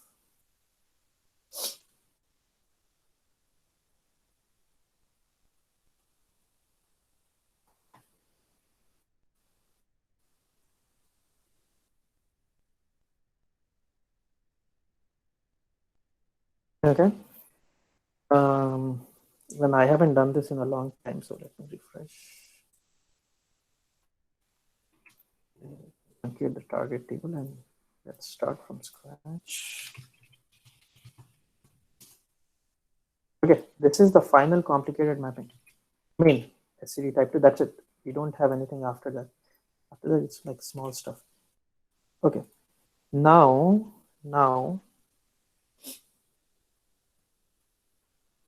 let's start with a simple code, simple verb. So this should be inserted. Abdul, Yeah. can you go a little slow because I think there's a lag here on my side. Is everybody else having a lag, or is it just him? Did you guys understand what I just okay wrote? for me. Yeah, no, this topic I already covered, dynamic lookup cache. So I'm just covering it for the second time. Okay, so I have one record in my source. So if I do select star on my target table, I will see one Abdul 20. Okay, now let me insert two Ramil and two Ramil 20. I should insert only two Ramil 20 because I'm using dynamic lookup cache. I hope this works. Oof. Okay, something got messed up here. Unique constraint violated. Why is it inserting two records? Why is it inserting two records? They should have only returned.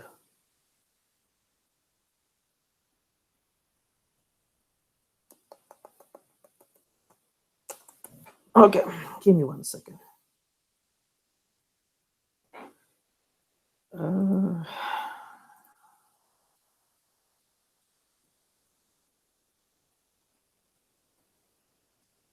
Okay, I did this at work. I did this for 600 mappings, and now I forgot.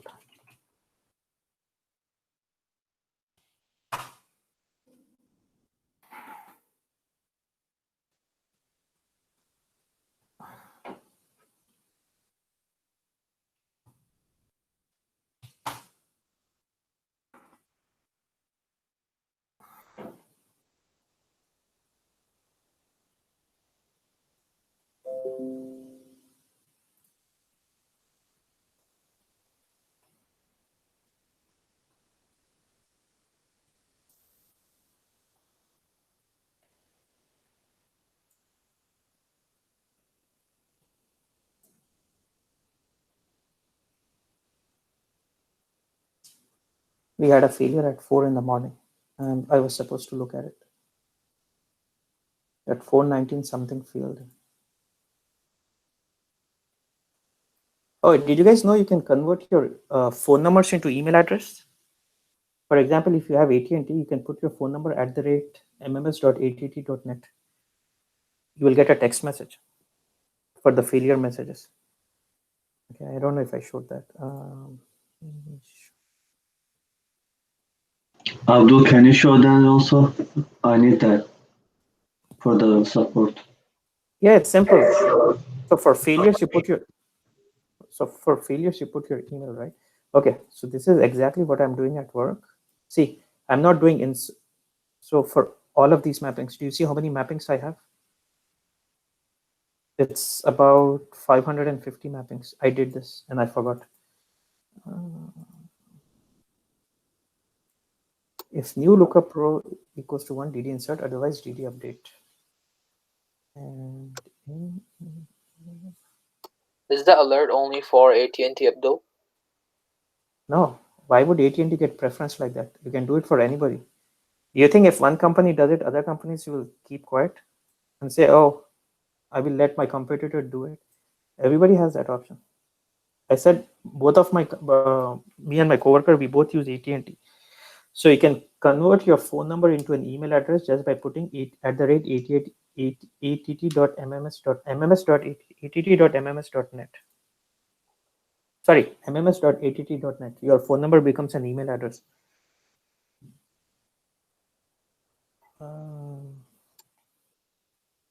So in. Yeah, I'm taking all the input ports. Okay, so over here I said DD equals DD, new lookup row equals to 1, DD and insert, otherwise DD update. Okay, that's what I initially wanted to do.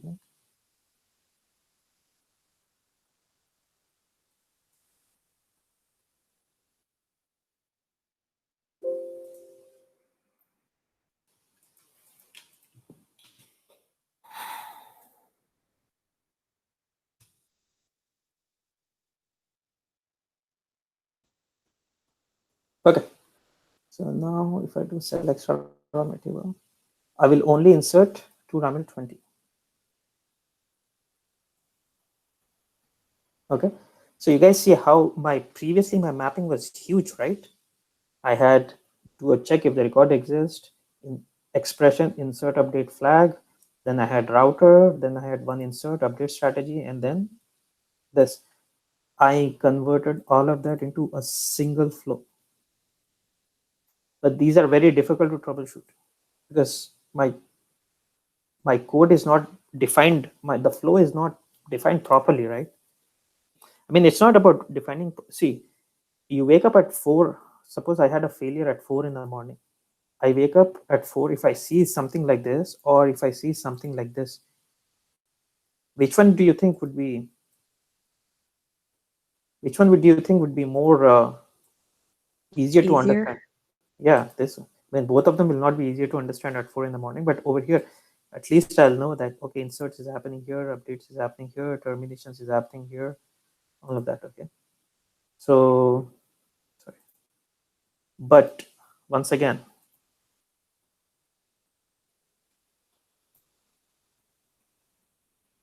so I did this and I sent an email to other universities saying that we did it this way. So they all deleted their mappings and they did it this way. I even got an email saying that this is the best way of doing it. But all these things take time to understand. So your mapping should have as less transformations as possible. So you know how many transformations I had before and how many I have now, right? Literally, I halved it because I had one expression extra, one router extra, one instance target, and update strategy. I got rid of 4. I had 9 transformations. I have 5 transformations now. Okay. So that takes care of error handling as well. It's for example, the no. Good question. No, I'm not. See, no error handling here. For you to do error handling, then you need to have because this can only do insert update. Okay, this can only do insert and update. If you want to reject, if you want to route a bad record, if you want to route a bad record to a flat file, you will have to do this way. You cannot do it this way. Also, the same question, Abdul, about the homework. Like we didn't do the error handling in SCD type 2. Yes. Are we going to be given all the requirements for the error handling? Yes. So we're not making them up ourselves, right? No. They're going to give us. Okay. So I keep talking about that. So let me show you that how it looks, how the requirement you'll receive from.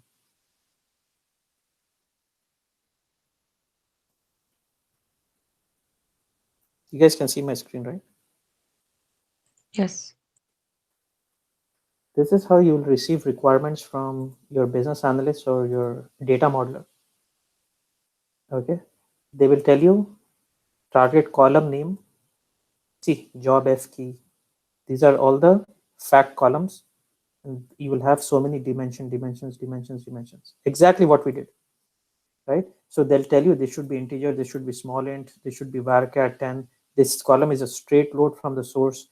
Do a lookup on this dimension and return this key. Okay, so I have dimensions. So dimensions will be sequence generator. Job action D means job action D key. Then it will have all of these columns. See, MD5. Okay, insert date, update date. Okay, and look at this D key, and you will have MD5 here, type 2. So if you want to look at one of my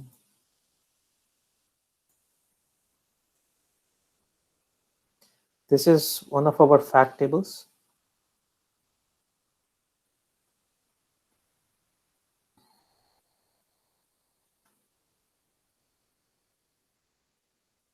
Okay, this is one of our fact tables. So I'm doing lookup on all these dimensions. Do you see dimension? And then I will dump everything here. Then I will create an MD5. Same thing, whatever we did. We created an MD5 here.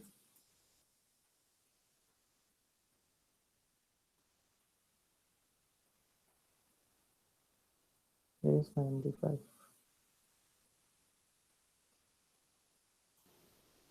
Abdul. So this is my MD5. Okay.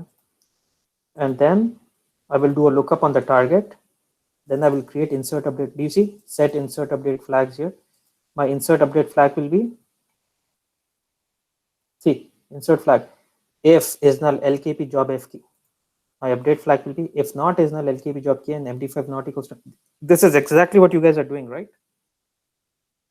And then Type 1, what is the MD5 type 1? Or it's just like you have too many MD5s? Oh, okay, so some of our tables are type 1, some of our tables are type 2. Okay, so this table is type 1. Okay, then we have insert and update here. We have insert, update, error, and delete. Unfortunately, we are deleting records here. Okay, in this company, we are deleting records, which is not a good design. Okay, that's why I showed you both delete and end dating. Okay, so same thing we are doing, exactly the same thing which we are doing, right? And we are loading data into the target tables. Yeah, what was the question? Somebody was asking something. I was trying to ask you that, like, to do this, the job here in the mapping, it doesn't look like a scary, but the scary thing for me is inserting the data which comes from the business analyst, like a one by one. Hopefully we don't do it one by one, right? Those ones, yes. This one, you'll get this Excel. They'll provide you this Excel. What should be the target? No, I know, but like you see, right? Like all of them is a different. Here's a MD5, also dimension files. Like so, one of them is a varchar, one of them is let's say that different things, right? So do like one of them you see over the daytime, one of them date. Do we have to like mention this ones one by one, or like we have to like just one time insert it and it gives like in Powercenter like a so you need to you need to track changes on the columns in blue. For a fact, you need to track changes on the columns in blue as well as all the dim keys. Okay, this target table you'll have to create yourself.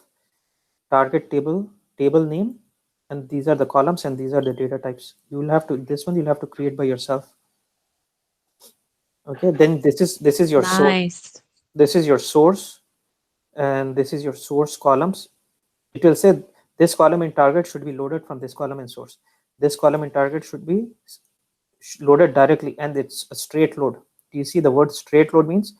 Yes. No, you will not perform any lookups or anything. Okay, sequence generator, job F key, sequence generator. You guys already know this. New field. This column, you need to do a lookup on this table. You need to do a lookup on this table and return this key and map it here. In the source, so from the source, you'll take a column and do a lookup on this dimension and return this key. Exactly whatever we did today. No, I know, I understand, but like those are like each row I'm talking about. Like let's say you mentioned, let's say 10th row, job action D key, right?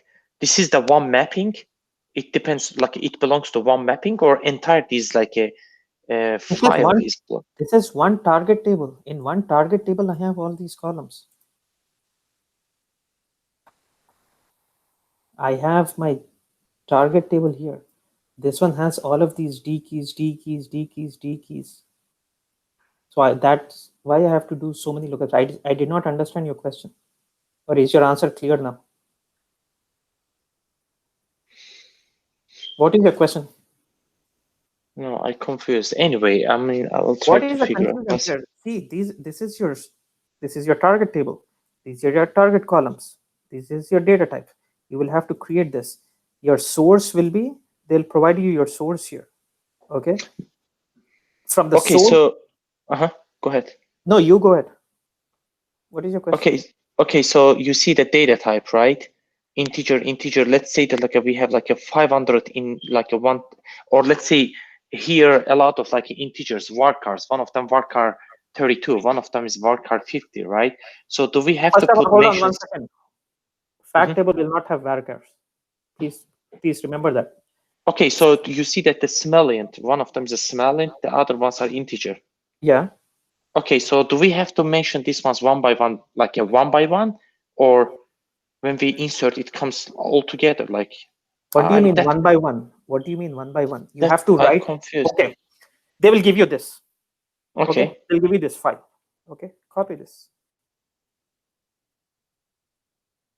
Create table. We have to write a query. 1. Okay, get rid of this. This.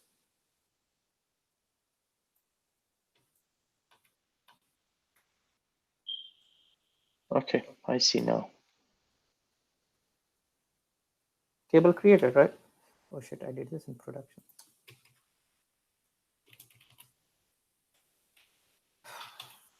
I was supposed to do it here. I did it in production.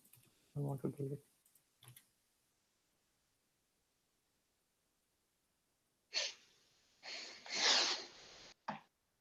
Okay, this is our main fact table. Make sure that I did not drop the main table.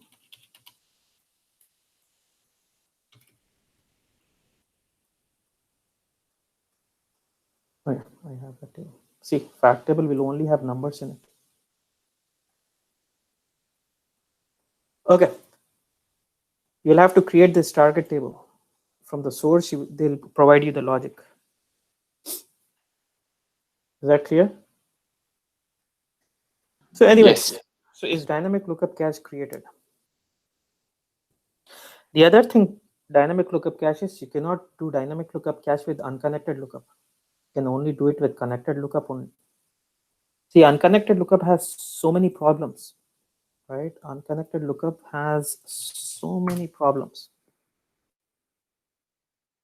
But there is only one place where it is better. We are calling that column multiple times. Okay, I need to update this Excel.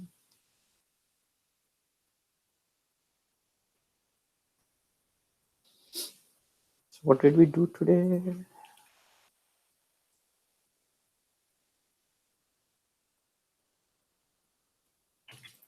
Okay, now we have like smaller topics, very small, like sorter, router, so smaller topics left. Okay, 39, 7.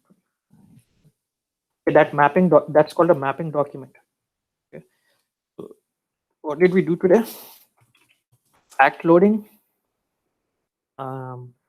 static versus dynamic, data mapping doc. I'll show you aggregator transformation. Okay, let's go back and say connected versus unconnected. Where is connected versus unconnected? Yeah. See, this is connected in pipeline, not connected in pipeline. Can return multiple ports, can return only one port. So this is better here. Okay, can be configured as active and passive. Can be configured only as active. Like, what does this mean? If the lookup has multiple rows, if you have one Abdul 10 and then you have 10 IT and 10 sales, you can return those multiple rows in connected. You can say pick first value, last value, or load all rows. But in unconnected lookup, you can only one match will be returned. Can be configured as static and dynamic. Can be configured only as dynamic. Oh, wait, can be configured only as static. This is wrong. Okay. The only place where this is better is this is not reusable. This is reusable. This is the only place where this one has an advantage. This one you can return multiple ports by. How do you do that? You can create an output port, concatenate all the columns. If you're doing a lookup. That cannot be configured as. Oh, okay. So then I was right. Yeah. Cannot be configured as dynamic. Can only be considered as. Okay. Over here, active and passive, static and dynamic. So this is all advantages. This is the only advantages unconnected. You can expect this question. I mean, not expect this question will be asked. Is this clear to everyone?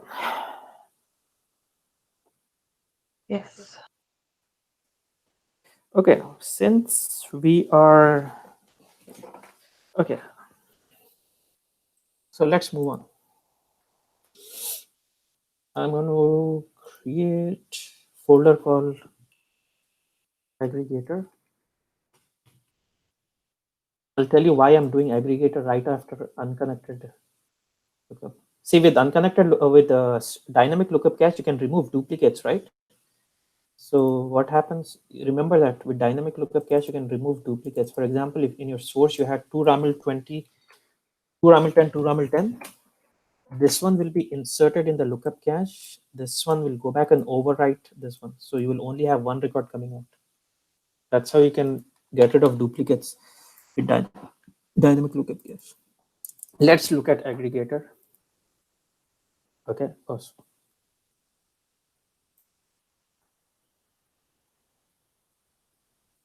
Okay. So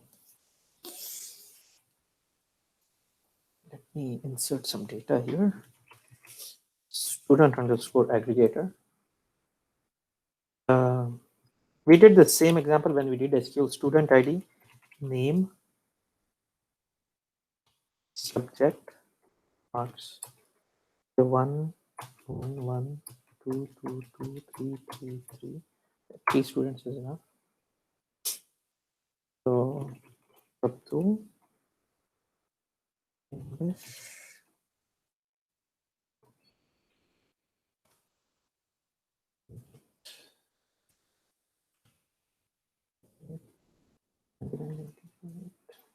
Seven.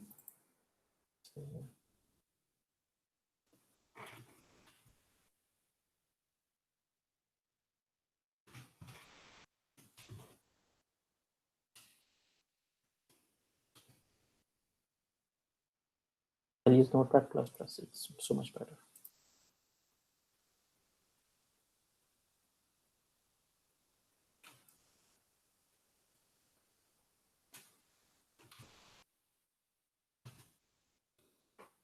To Yasir and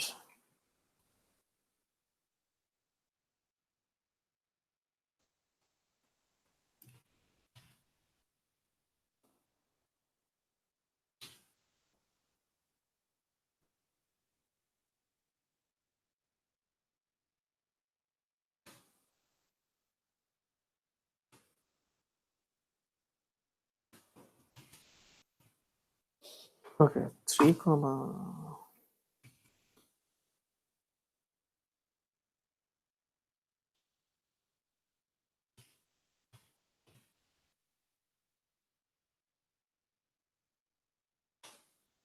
I have 3 students. Okay. I have their marks. I want to find out their highest marks, lowest marks, average marks, all those. Okay. I'm going to save this. So I'm create a table. Create table student underscore marks. I want to find out. I will need to have student ID, number,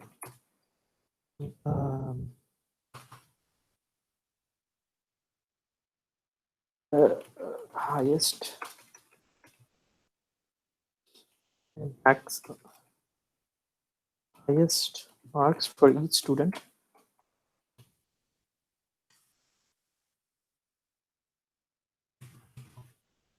lowest,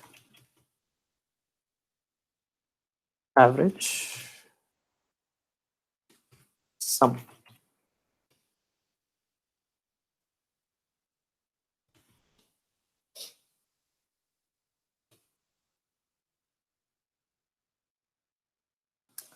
Let me import the structure of source. I'm not going to use shortcut folders.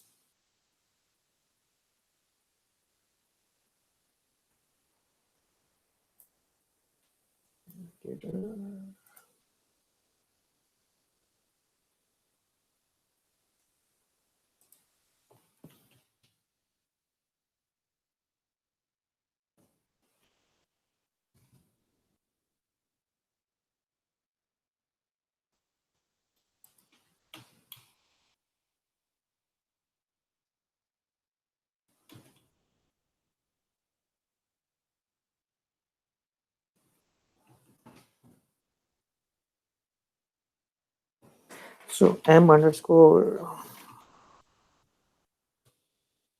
Okay. I'll drag and drop my target. Drag and drop.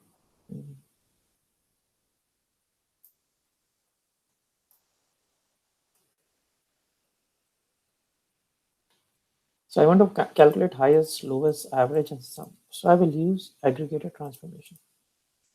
Drag and drop everything here. Don't need this. Don't need this.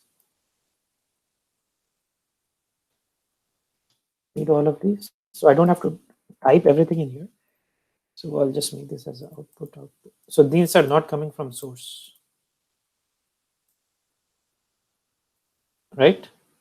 So, okay. So I will map this here. Student ID, I'll mark it here. See, I don't need name, subject, marks in my target. Okay, so I can get rid of name, subject, marks here. Oh, I needed marks. I need marks, but not as an output put, only as an input put. Because I'm going to take this and I'm going to calculate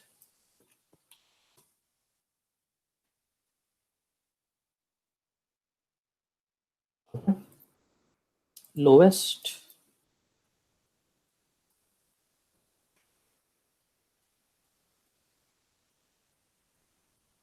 okay, average, no need to type anything. Get rid of this, double click, double click, double click. You also want the sum.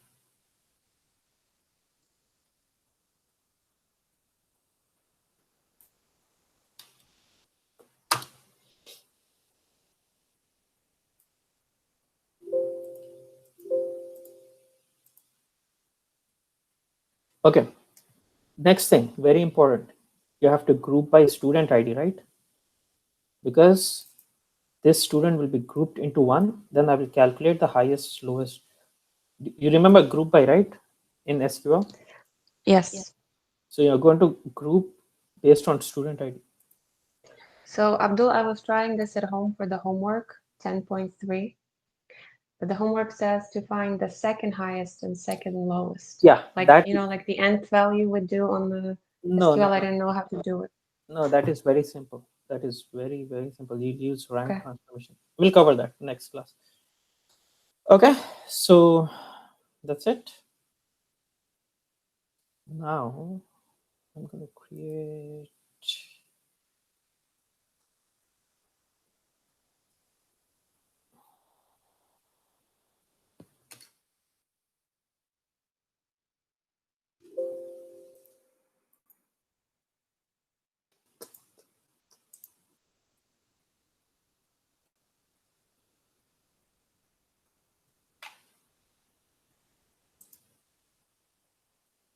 Make sure that that box is selected. This is insert. Make sure stop on error is 1. Make sure you're reading data from the right folder.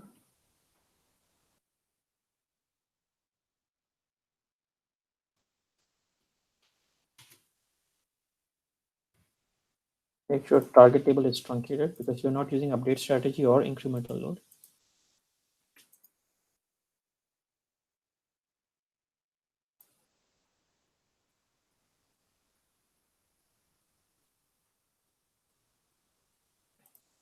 So I read 9 records and loaded 3 records in my target. So is aggregator passive or active transformation?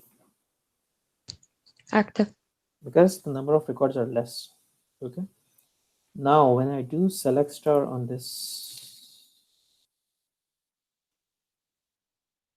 for each student, I will get the highest, lowest, average, and the total marks. Is this clear to everyone? 98 plus 98, 99 plus 98 plus 97. 294 highest is 99, lowest is 97, average is 98. Clear? Now, someone tell me what happened. So this is the same thing we do it in database, right? Select student ID, comma, max of marks, min of marks, average of marks, sum of marks from this table, group by student ID, right? The same thing. Abdul, I'm sorry, I missed only the group by. I apologize. Do you mind if you just Same thing, whatever we did in SQL. Same thing, whatever we did in SQL. Okay, same. See, I'm taking the same numbers also. So why do we use group by? Because On the column. we want, so how many records do I have in my target? I want the highest marks for this person, right? So I need to group. So how many records do I have in target for Abdul? I have only one. How many records I have for Turab? 2. How many records I have for Ali? 3. So I have in the target table, I only have one record, one record, one record. Okay. Why do I have one record? Because I'm grouping all the similar student IDs into one, all the similar student IDs into one, all the similar. So I'm grouping on this and getting the max of this.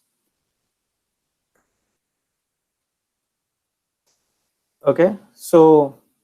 And we only have to check that one box, group by. Yeah, we are saying for each, group by means for each student will. So whenever I say group by student ID, this will become internally, this will become one table, and we will calculate maximum of this. Internally, this will become one table. This will be partitioned into one table, and I'll calculate the maximum of this. When I say group by student ID, all the similar student IDs will be grouped into one line.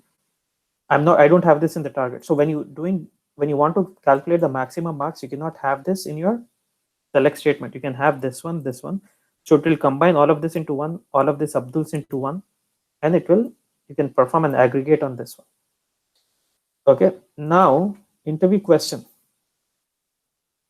What happens if I don't have group by? What happens if I don't have group by here?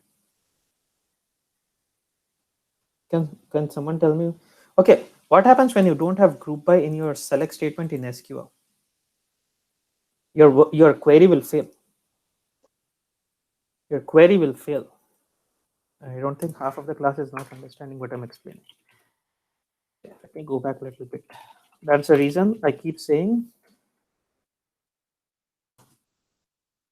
SQL is important. Okay. For each department ID 90 has 3 salaries. I want to find out the maximum salary here. So how would I do it? I cannot just say maximum salary here. I even also have to do, so this will fail, right? It will say not a single group by. So you have to say group by department ID. Now I will get the maximum salary for each department. Okay. So if I don't have group by in my SQL, this query will fail. But in Powercenter, no. If you don't select group by, see what will happen. It's gonna show, I think, all of them one by one. Calculate everything. Nope. Grab, can you answer this? If you don't select group by in aggregator in Powercenter, what will happen? Turab, or let me ask. It will have 9 values, 9 records. No. Fahad, what will happen if you don't select group by in aggregator? I don't know. Probably Abdul take out the duplicates out. No. No, Fahad, I'm asking Fahad. I think as usual, Fahad joined the class. It will fail, right? No, it will not fail. Wasim, what will happen? I'm only asking people who are working. Wasim, what will happen if I remove group by?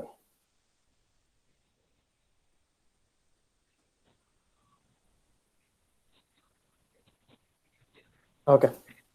So when you remove group by in SQL, it will fail. When you remove group by in aggregator, it will load by default. Aggregator will always load the last value. By default, aggregator will always load the last value. Is that clear to everyone? So I'm going to make this.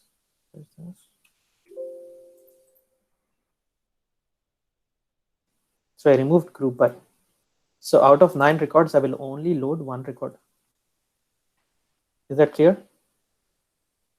So what was my last record? My last record was 3 Sam Science 95, right?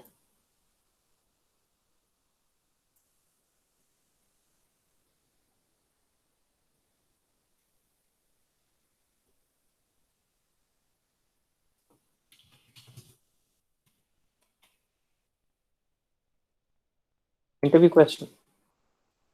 See, I will load only the last record here. When I remove group by, it will not find out the min and max for each person, for each student. It will do it for the entire table. Is this clear to everyone? Yes. Clear? In the interview, they'll ask you what will happen when you remove the group by in aggregator. It will load the last value, but if you do the same thing, if you remove group by and execute the same thing in SQL, it will fail. Important interview question. Okay, let me go back to my source. Okay, Abdul, okay, if it takes like a last value, at least does it take the max of the last 3 values or only the last value? no, it will take the maximum of the entire table, minimum of the entire table, average of the entire table, and total of the entire table. I mean, without group by. Yeah.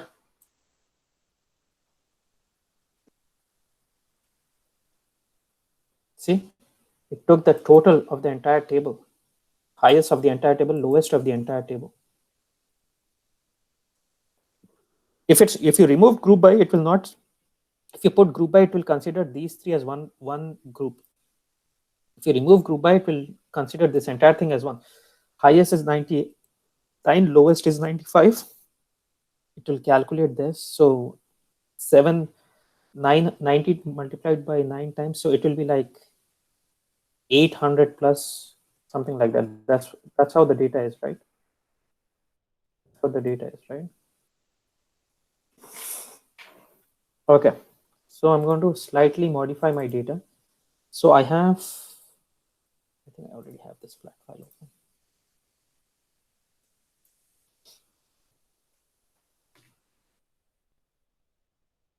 So if I have duplicates in my table like this, I'm going to show you a new way of removing duplicates. You already know 3 different ways. Can someone tell me what are the 3 different ways you can remove duplicates? One of them distinct, one of them distinct where? In filter, In router, a table. source qualifier, one of them Yeah. is in the sorter, and one of them is a dynamic lookup. Source qualifier, group table by. or flat file? When you say source Table. qualifier, yeah, it's always table. Okay, now I'm going to show you how to remove duplicates with with aggregator. So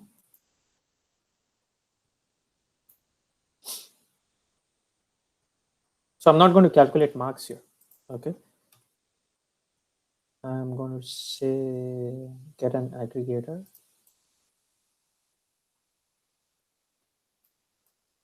I'm going to do group by on all the columns. Okay, and then I'm going to take student ID.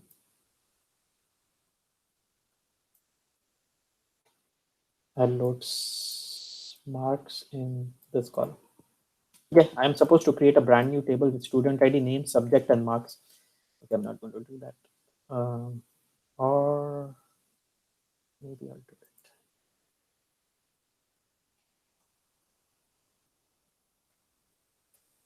Name Parker 215.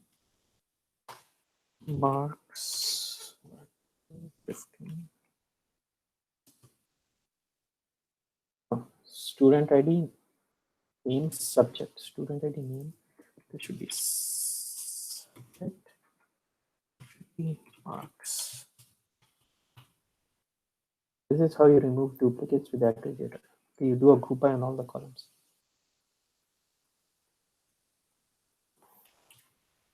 Student ID, name, varchar 215, subject. Oh.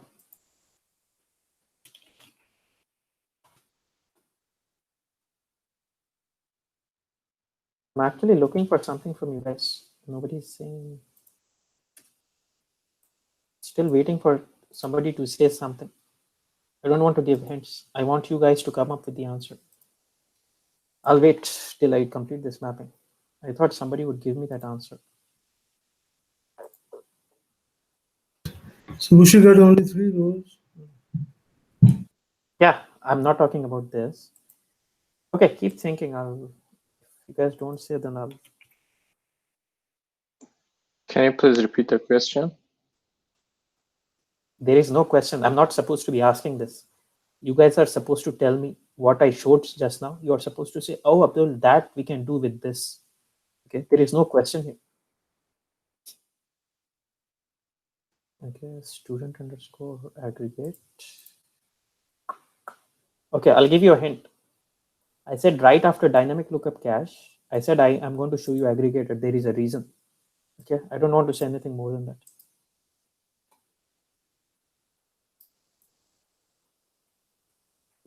Come on, guys. I gave you 2 hints. Okay, so what did I do? Take out the duplicates. That I'm showing right now. Okay, that's okay. I'll explain. So I'm doing a group by on all the columns. So what will happen when I do group by on all the columns? All these Abdul ones will be combined into one. All ones will combine into one. All Abduls will be combined into one Abdul. All English will be combined into one English. All 99s will be combined into one 99. All 2s will combine into one 2. All Yassirs combine into one. All French, all 95s into one. So this is how we have data. And let me run this workflow. So in my source, I have 9 records.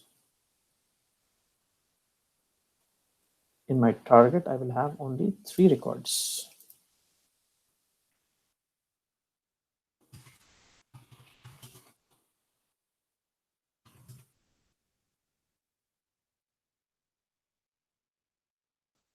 See, this is how you remove duplicates. Is this clear to everyone? Yes. This is how you remove duplicates. Okay, now let's go back. Okay. I was hoping you guys would answer this. In my source, I have 1 Abdul 10, 1 Abdul 20. It will remove it right away. Yeah. So the updates will not happen. No.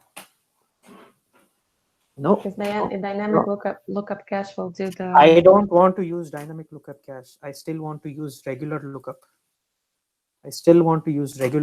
And I still don't want my workflow to fail. How would I do that? I'm still going to use my. So this is emp dyn lkp. emp dyn lkp. Still, you guys still don't have the answer?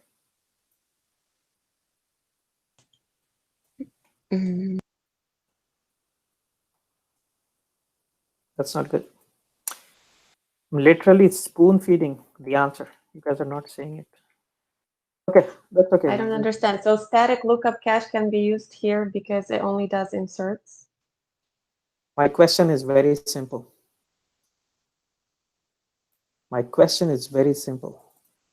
I have this data here. If I use static lookup, this will fail, right?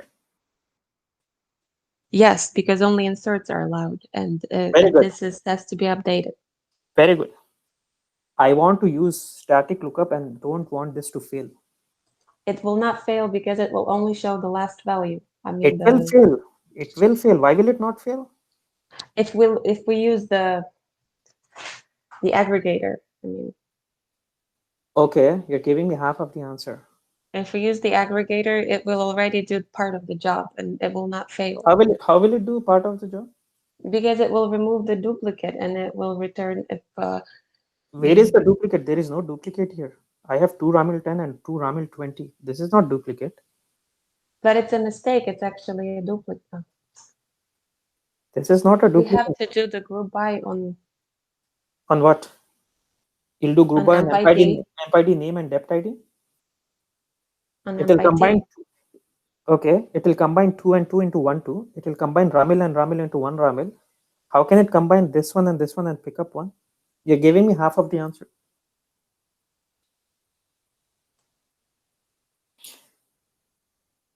Okay, so I told you will return the last value if you do not do any group by, right? Yeah, that's what I mean.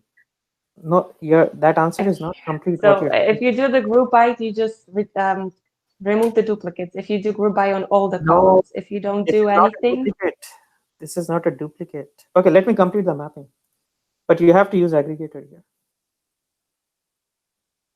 Okay, I'll fail this workflow first. Okay, I'll fail this workflow.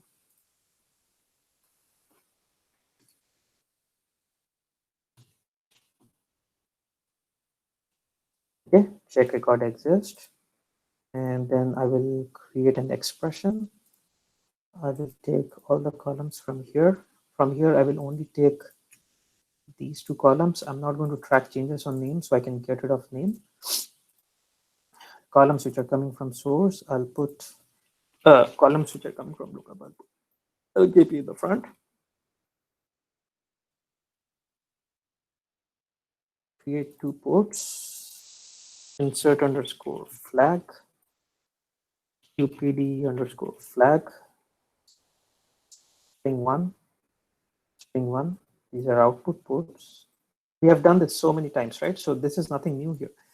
So I will say if is null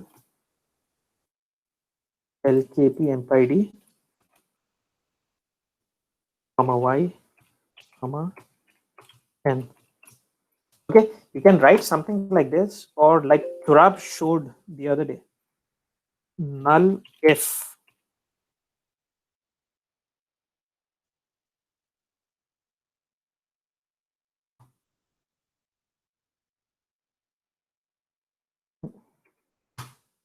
So what was that, Turab? You had null if. Oh, we don't have it in. No, that one is in the Oracle. We don't have any Powercenter. Oh, okay. Thought it was in Powercenter. If is null LKP. Okay, so validate this. Okay, I thought that was in Powercenter. Okay, so over here, not is null. So stick to this. Stick to whatever you're doing. LKP MPID and LKP depth ID not equals to depth ID comma y.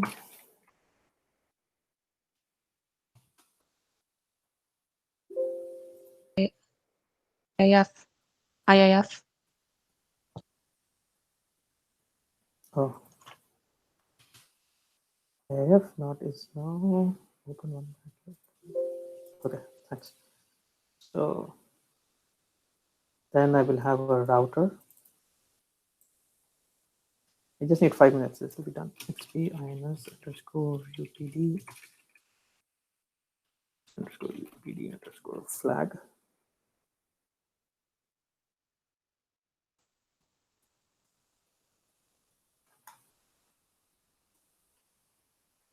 So you will take all the columns coming from source.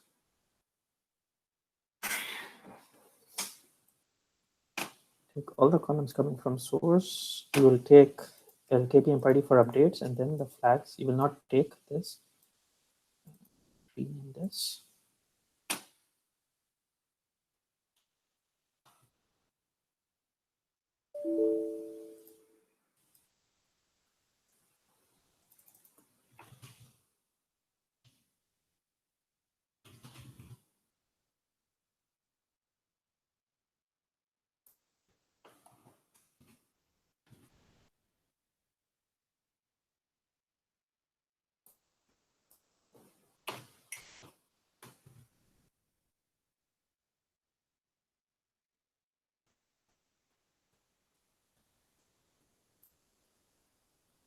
Okay. Let's make an update.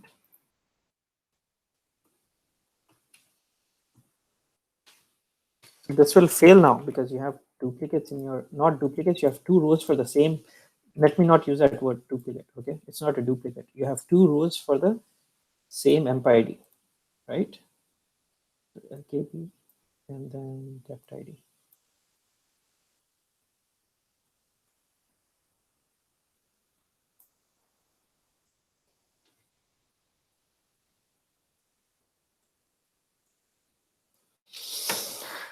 Okay.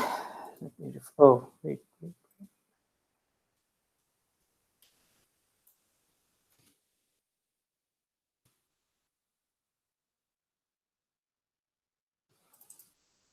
Mapping says dynamic lookup cache, but it's not dynamic lookup.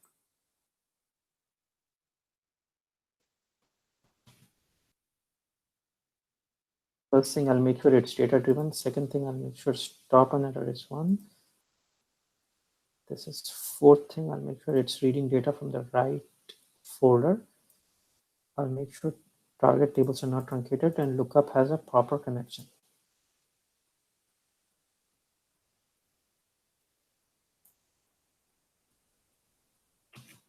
Okay, now let me go to my source. So let me fail this.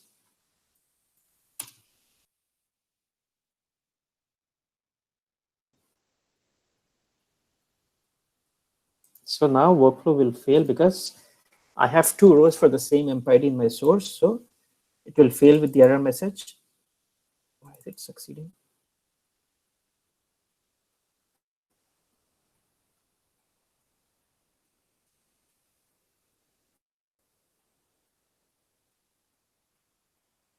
It should fail, right?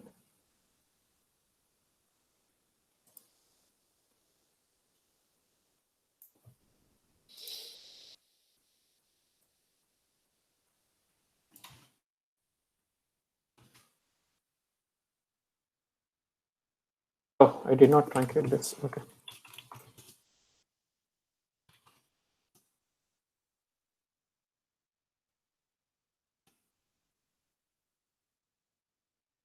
Okay, so when I run this workflow, it will fail.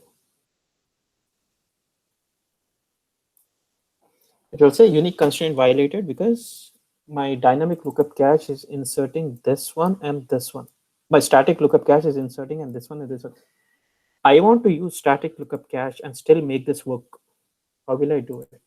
So I will simply, instead of deleting this, making this dynamic lookup cache, deleting this and using no lookup row equals to 1, new lookup row equals to 2, update new lookup row once equals to insert. You can simply get rid of all of this. Put an aggregator here. That's what I was hoping for you guys to answer. So put an aggregator here. You answered half of it, but so okay. So you will again join this on emp ID, and I'll take this everything here. I'm still using static lookup cache, and over here, I will not mention anything. Okay. So what is it going to do? It's going to Take the last value. It's going to take the last value. Okay. It's going to take the last value. So if I do group by here, and I'm not doing max or min or anything, it will just pick up the last value. Okay. So now refresh this.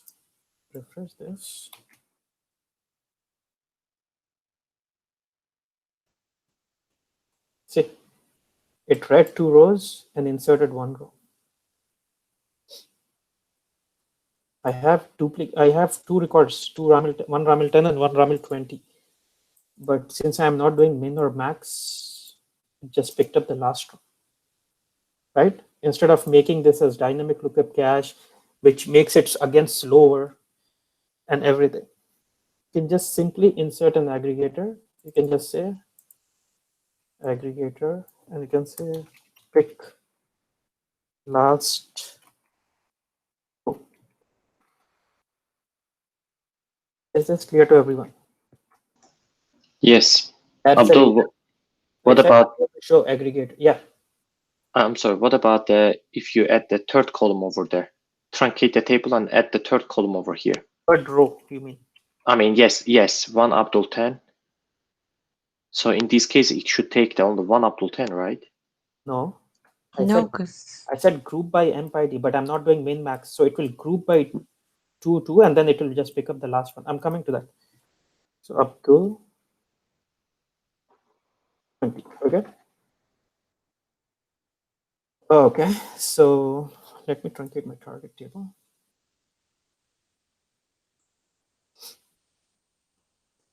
Okay. Over here, sorry. So two things are going to open. Guys, you guys forgot group by. You guys forgot group by. I knew somebody would ask this question. It's okay. So when I don't select this, it will pick up this. Is that clear to everyone? We already saw that it will pick up the last value if I don't select group by. Is that clear? Okay, yes. It will pick up the last row in the entire file.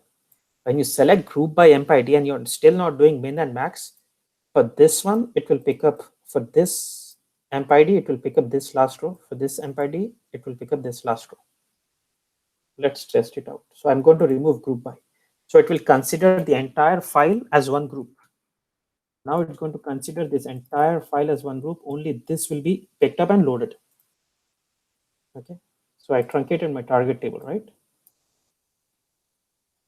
Okay. So when I run this, it will pick up the last row in my flat file, which is this one. Only one Abdul 10 will get inserted into my target table. One Abdul 20. Is that my last one? Yeah, sorry. One Abdul 20 got inserted.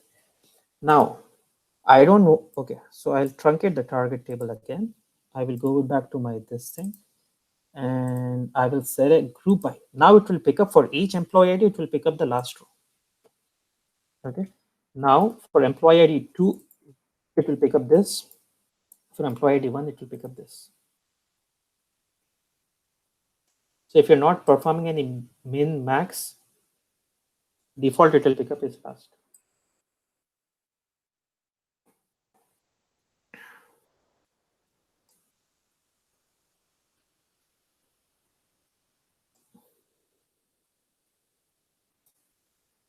See, it picked up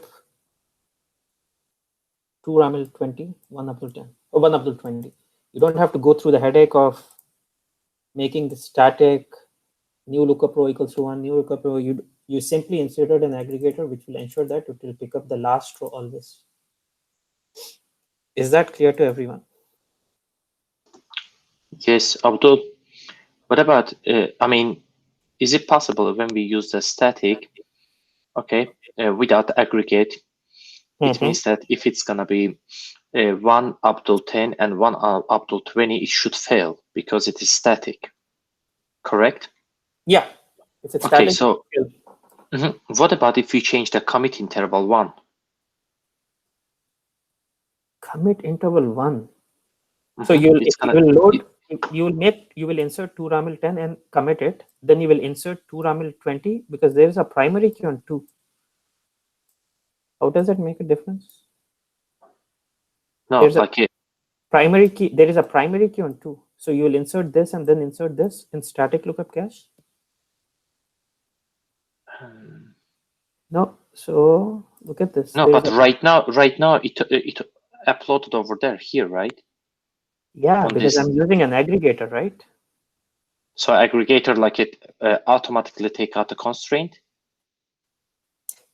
Can somebody answer what he's asking? I think I confused here. Ramil. Yes, sir. Aggregator is, it's 2 records are going into aggregator. Only Okay. one is coming out. Okay. You're getting confused with the last. Ramil grouped. I understand. What about the dynamic then? Why do I need to use dynamic when this? Before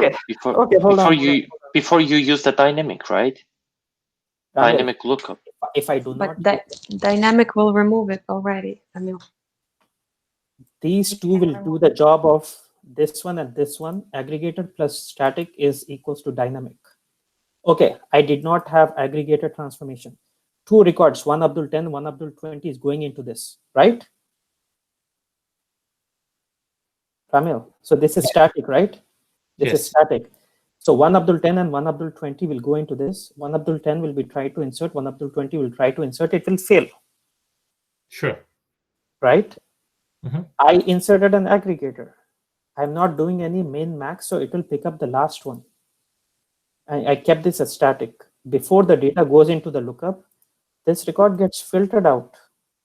This record gets filtered out. Only this record and this record goes into the lookup. I see. Okay. Is that clear to everyone? So if I remove aggregator, my workflow will fail. If I remove aggregator,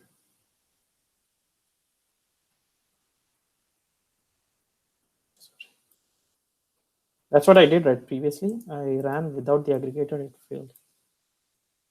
So my question was, I want to use static lookup and still want to make the workflow run successfully. So if I run this, close all flat files here. Okay, let me truncate the target table. Okay, if I run this workflow,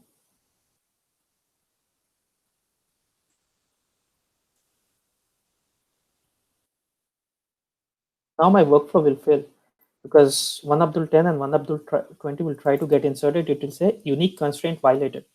So my problem is two records are getting inserted into the lookup. Over here, two records are going in. So I smartly, what I did was I just inserted an aggregator. Instead of making this as dynamic new lookup row equals to 1, instead of doing all of that, I just inserted a simple aggregator here. Make sure you're doing group by on employee ID, otherwise it will pick up the last record in the file. I want to pick up the last record for each emp ID. We did on emp ID because we have the primary key on emp ID. Yeah, so this one, wait, no, this is on. This is on, wait, so yeah. Okay, so now, so this workflow failed, right? Now I'm going to rerun the workflow and it's going to complete successfully.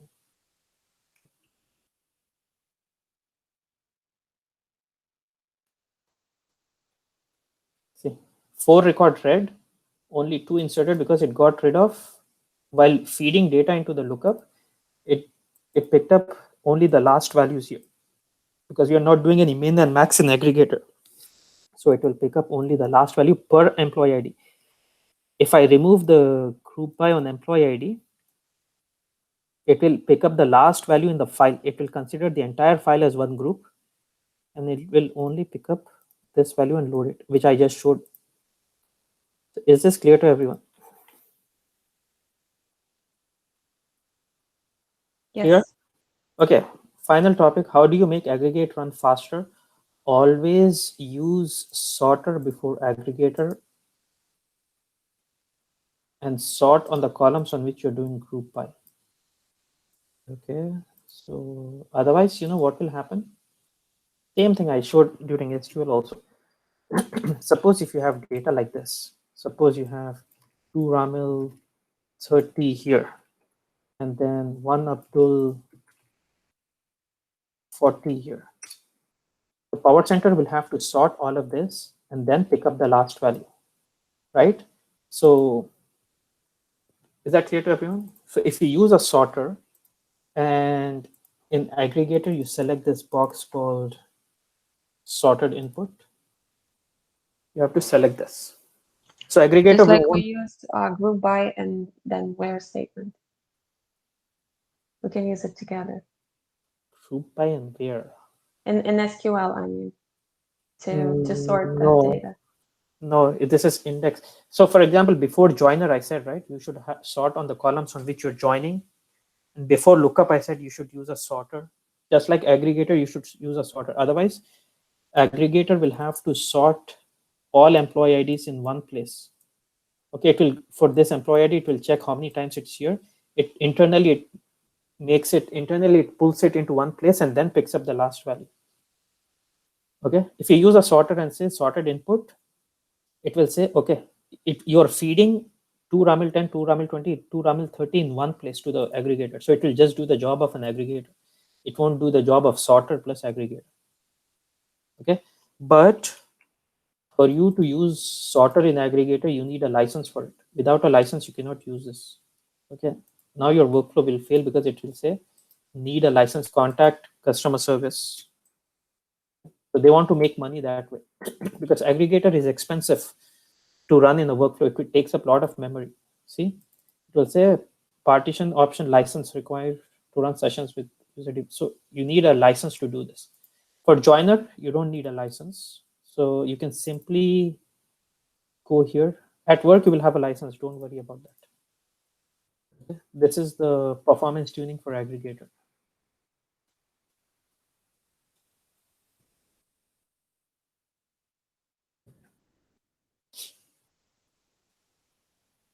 So we have 2 updates now because I inserted 2 more rows, right? I inserted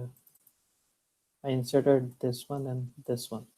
Sorry, I inserted 2 RAML 30 and 2 RAML 40. 1 Abdul 40. Okay, so there will be 2 updates. Clear? So if I truncate this target table, if somebody from the front end entered Ramil's wrong information, and then Ramil's right information, Abdul's wrong information, Abdul's wrong information, Abdul's right information. So now if you run the workflow, okay, if run debugger, it will explain. First record will go sit in the aggregator. Second record will overwrite the first record in the aggregator. Third record will again overwrite the second record. Only one record will come out. Okay, an aggregator will only pick up last row for each employee ID. I'm going to run this. You'll see 6 records read and only 2 inserted. And we are inserting the last row because aggregator by default will pick up these 2 rows. For 2 Ramil, it will pick up this row. For 1 Abdul, it will pick up this one row. 2 Ramil 30, 1 Abdul 40. So 2 Ramil 30, 1 Abdul 40. So these are the right rows. Suppose if you truncate the target table, and going back to Ramil's question, if I get rid of this group by, so the entire file will be considered one group, and I will only pick up this person and load it into the target. So let me truncate the target table, close this, and run the workflow. So it will read 6 records and load it 2 right, and now it will read 6 record and load 1. See, it only loaded the last value from the file because it considers this entire file as one group. If you say group by employee ID, each employee ID is considered one group. Oh wait, why is it inserting 2 Ramil 30? Because I used a sorter. So I'm sorting on employee ID. Okay, if I don't use the sorter, it would have picked up this one, the last value. Is this clear to everyone? So question in interview, Yes. in interview question can be, how do you make static workflow if you have duplicates in your source and you're still using static workflow? How will you make it run without failing? So all you have to say, just use aggregator and group by on the primary key. So it will keep picking up the last value and load it. Or get rid of static lookup and create a dynamic lookup. You don't need this aggregator. So when you put an aggregator before lookup and you do not use any min or max, it becomes equals to dynamic lookup. But dynamic lookup has an advantage. You don't need to use the flags, the router, right? But you already have a mapping built and you start receiving duplicates in your source. You don't want to rebuild this entire mapping. Just insert an aggregator in the front of the lookup. Is this clear? Yes. Please do. Ramil, is that clear? Yes, it's clear, Abdul. Yes. Okay. So please do the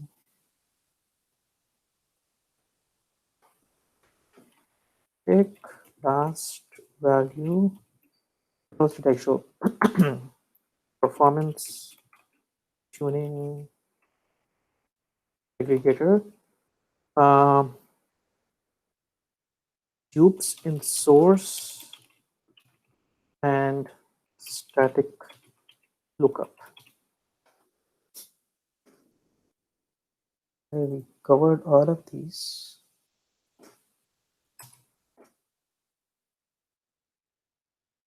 Anybody has any questions? So I have, so guys, very few assignments left. So if you go back here, this should be very easy to do.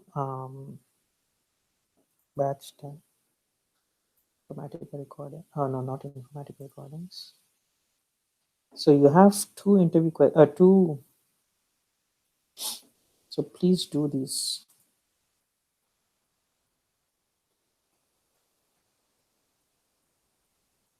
Sorry.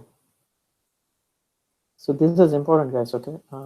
Assignments, Informatica assignments. What was the last one we did? So you still cannot. 12. We did 12. Yeah, we still cannot do this because I have to show you this. We did 12, right? Okay. Yeah, this one we did. Yeah, please do this. SCD type 2 with the error handling. Fact, you already did. Okay. Nobody has ever done this. If you guys can do this, I'll pay you $50. Which one, Abdul? The 13th one. I want you to do SCD type 2 with dynamic lookup cache and error handling. SCD type 2 with dynamic lookup cache and error handling. Okay. Nobody has done that. Complicated. I showed you dynamic lookup cache, right? I showed you the dynamic lookup cache in update strategy. I want you to do it in SCD type 2. Okay.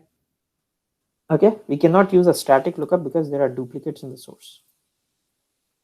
Okay, simple way of doing this is put an aggregator, join on, group by on MPID and use static lookup. Okay, that is one way it will work, but I want to do this with the help of dynamic lookup cache. I'll even pay you $50 if anybody does it. Okay, I guess that's the final assignment. Facts dim, the assignment is here. Okay. So I actually put down all the steps here. Okay.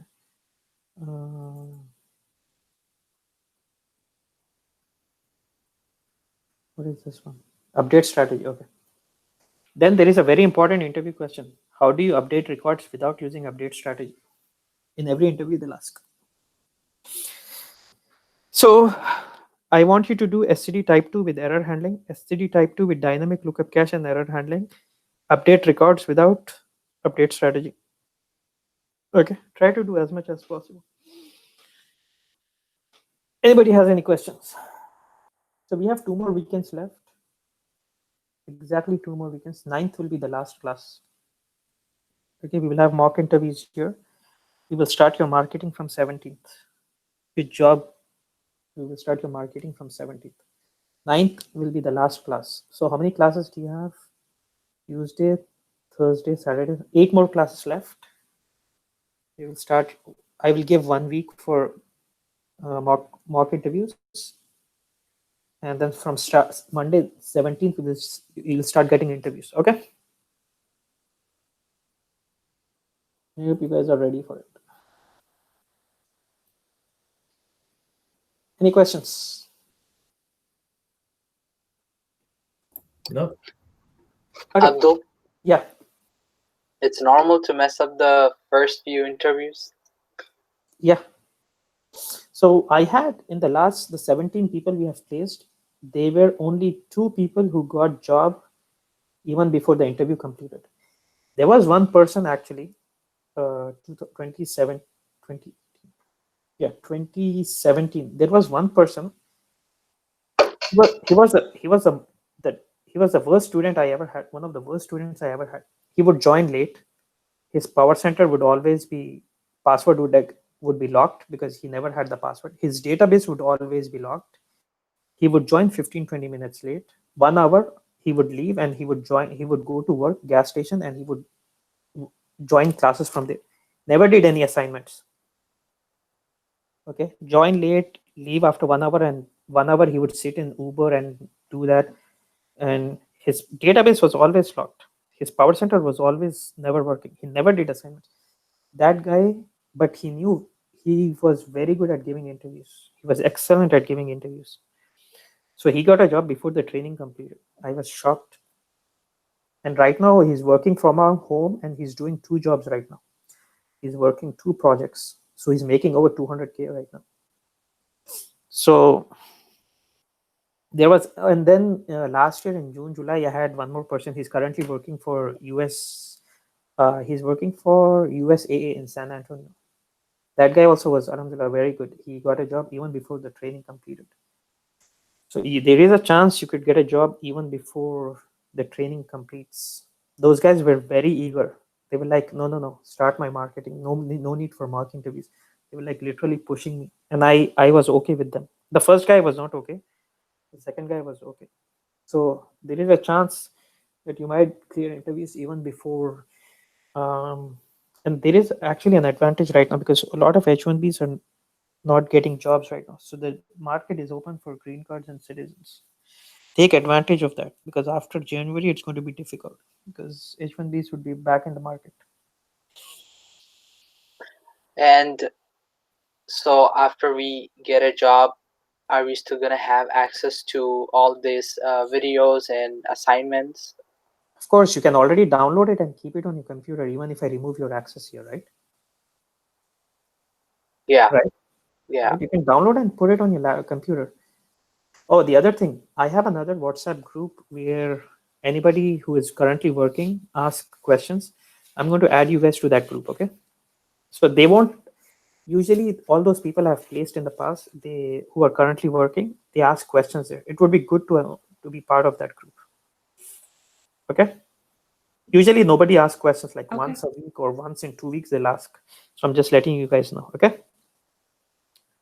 Okay. Okay, so we'll meet on Tuesday. Start preparing for complete the assignments and start preparing for interviews. Okay. Okay, please end the call and I'll upload the recordings in like 30 minutes. Abdul? Yeah. I'm sorry, one more question. One of the guy from the class right now asked about the interview. So let's say that like I'm just giving an example that like the student name A got an interview, right? This interview is about, I'm just telling, let's say about the bank, which means that he's gonna use mostly like a PLSQL procedures and this kind of things, right? And Not then, necessary. excuse me? Not necessary. Yes. So that's what I'm telling you. Like, let's say student B later, like, got interview. I'm just giving an example that he got a job which he's gonna use mostly like a Powercenter. So this is the luck of the these two guys, right? Like that he got this job. The second one got the Powercenter job. Actually, maybe like a first one was also trying to get the Powercenter job. So is there any chance like that like maybe to just choose a job, or like this is what it is, like we got like a first interview, let's say pass, and that's it, start to work? We will get you one interview every day. Even if you mess up first 5 interviews, next week you will again have a chance. No, I'm talking about not the failing, I'm talking about the passing. Let's say that could happen. It may happen, right? Like if someone gets the interview, but actually this job he's not the favorite job. Yeah, it can happen. You can get an interview in which they want PLSQL plus Powercenter. Somebody gets an interview where they only have Powercenter. So they start asking you a lot of questions on PLSQL. You might not clear that. Somebody who has only Powercenter, they will clear that. So yeah, that can happen. You need a little bit of luck too. I see. Okay. But don't worry about it. If you get Informatica plus PLSQL the next interview, there is a very high chance that you'll get only Informatica. I see. Okay. See, do what is in your control. Don't worry about what the interviewer is going to ask, right? Prepare. There is a little bit of luck. What you said is true. That could happen, but don't worry too much about that because we will get you more interviews. I see. Okay. Okay. Okay. I'll see you guys on Tuesday, unless anybody has questions. Okay. Thank you. Okay. Please end the call. I'll upload the recording.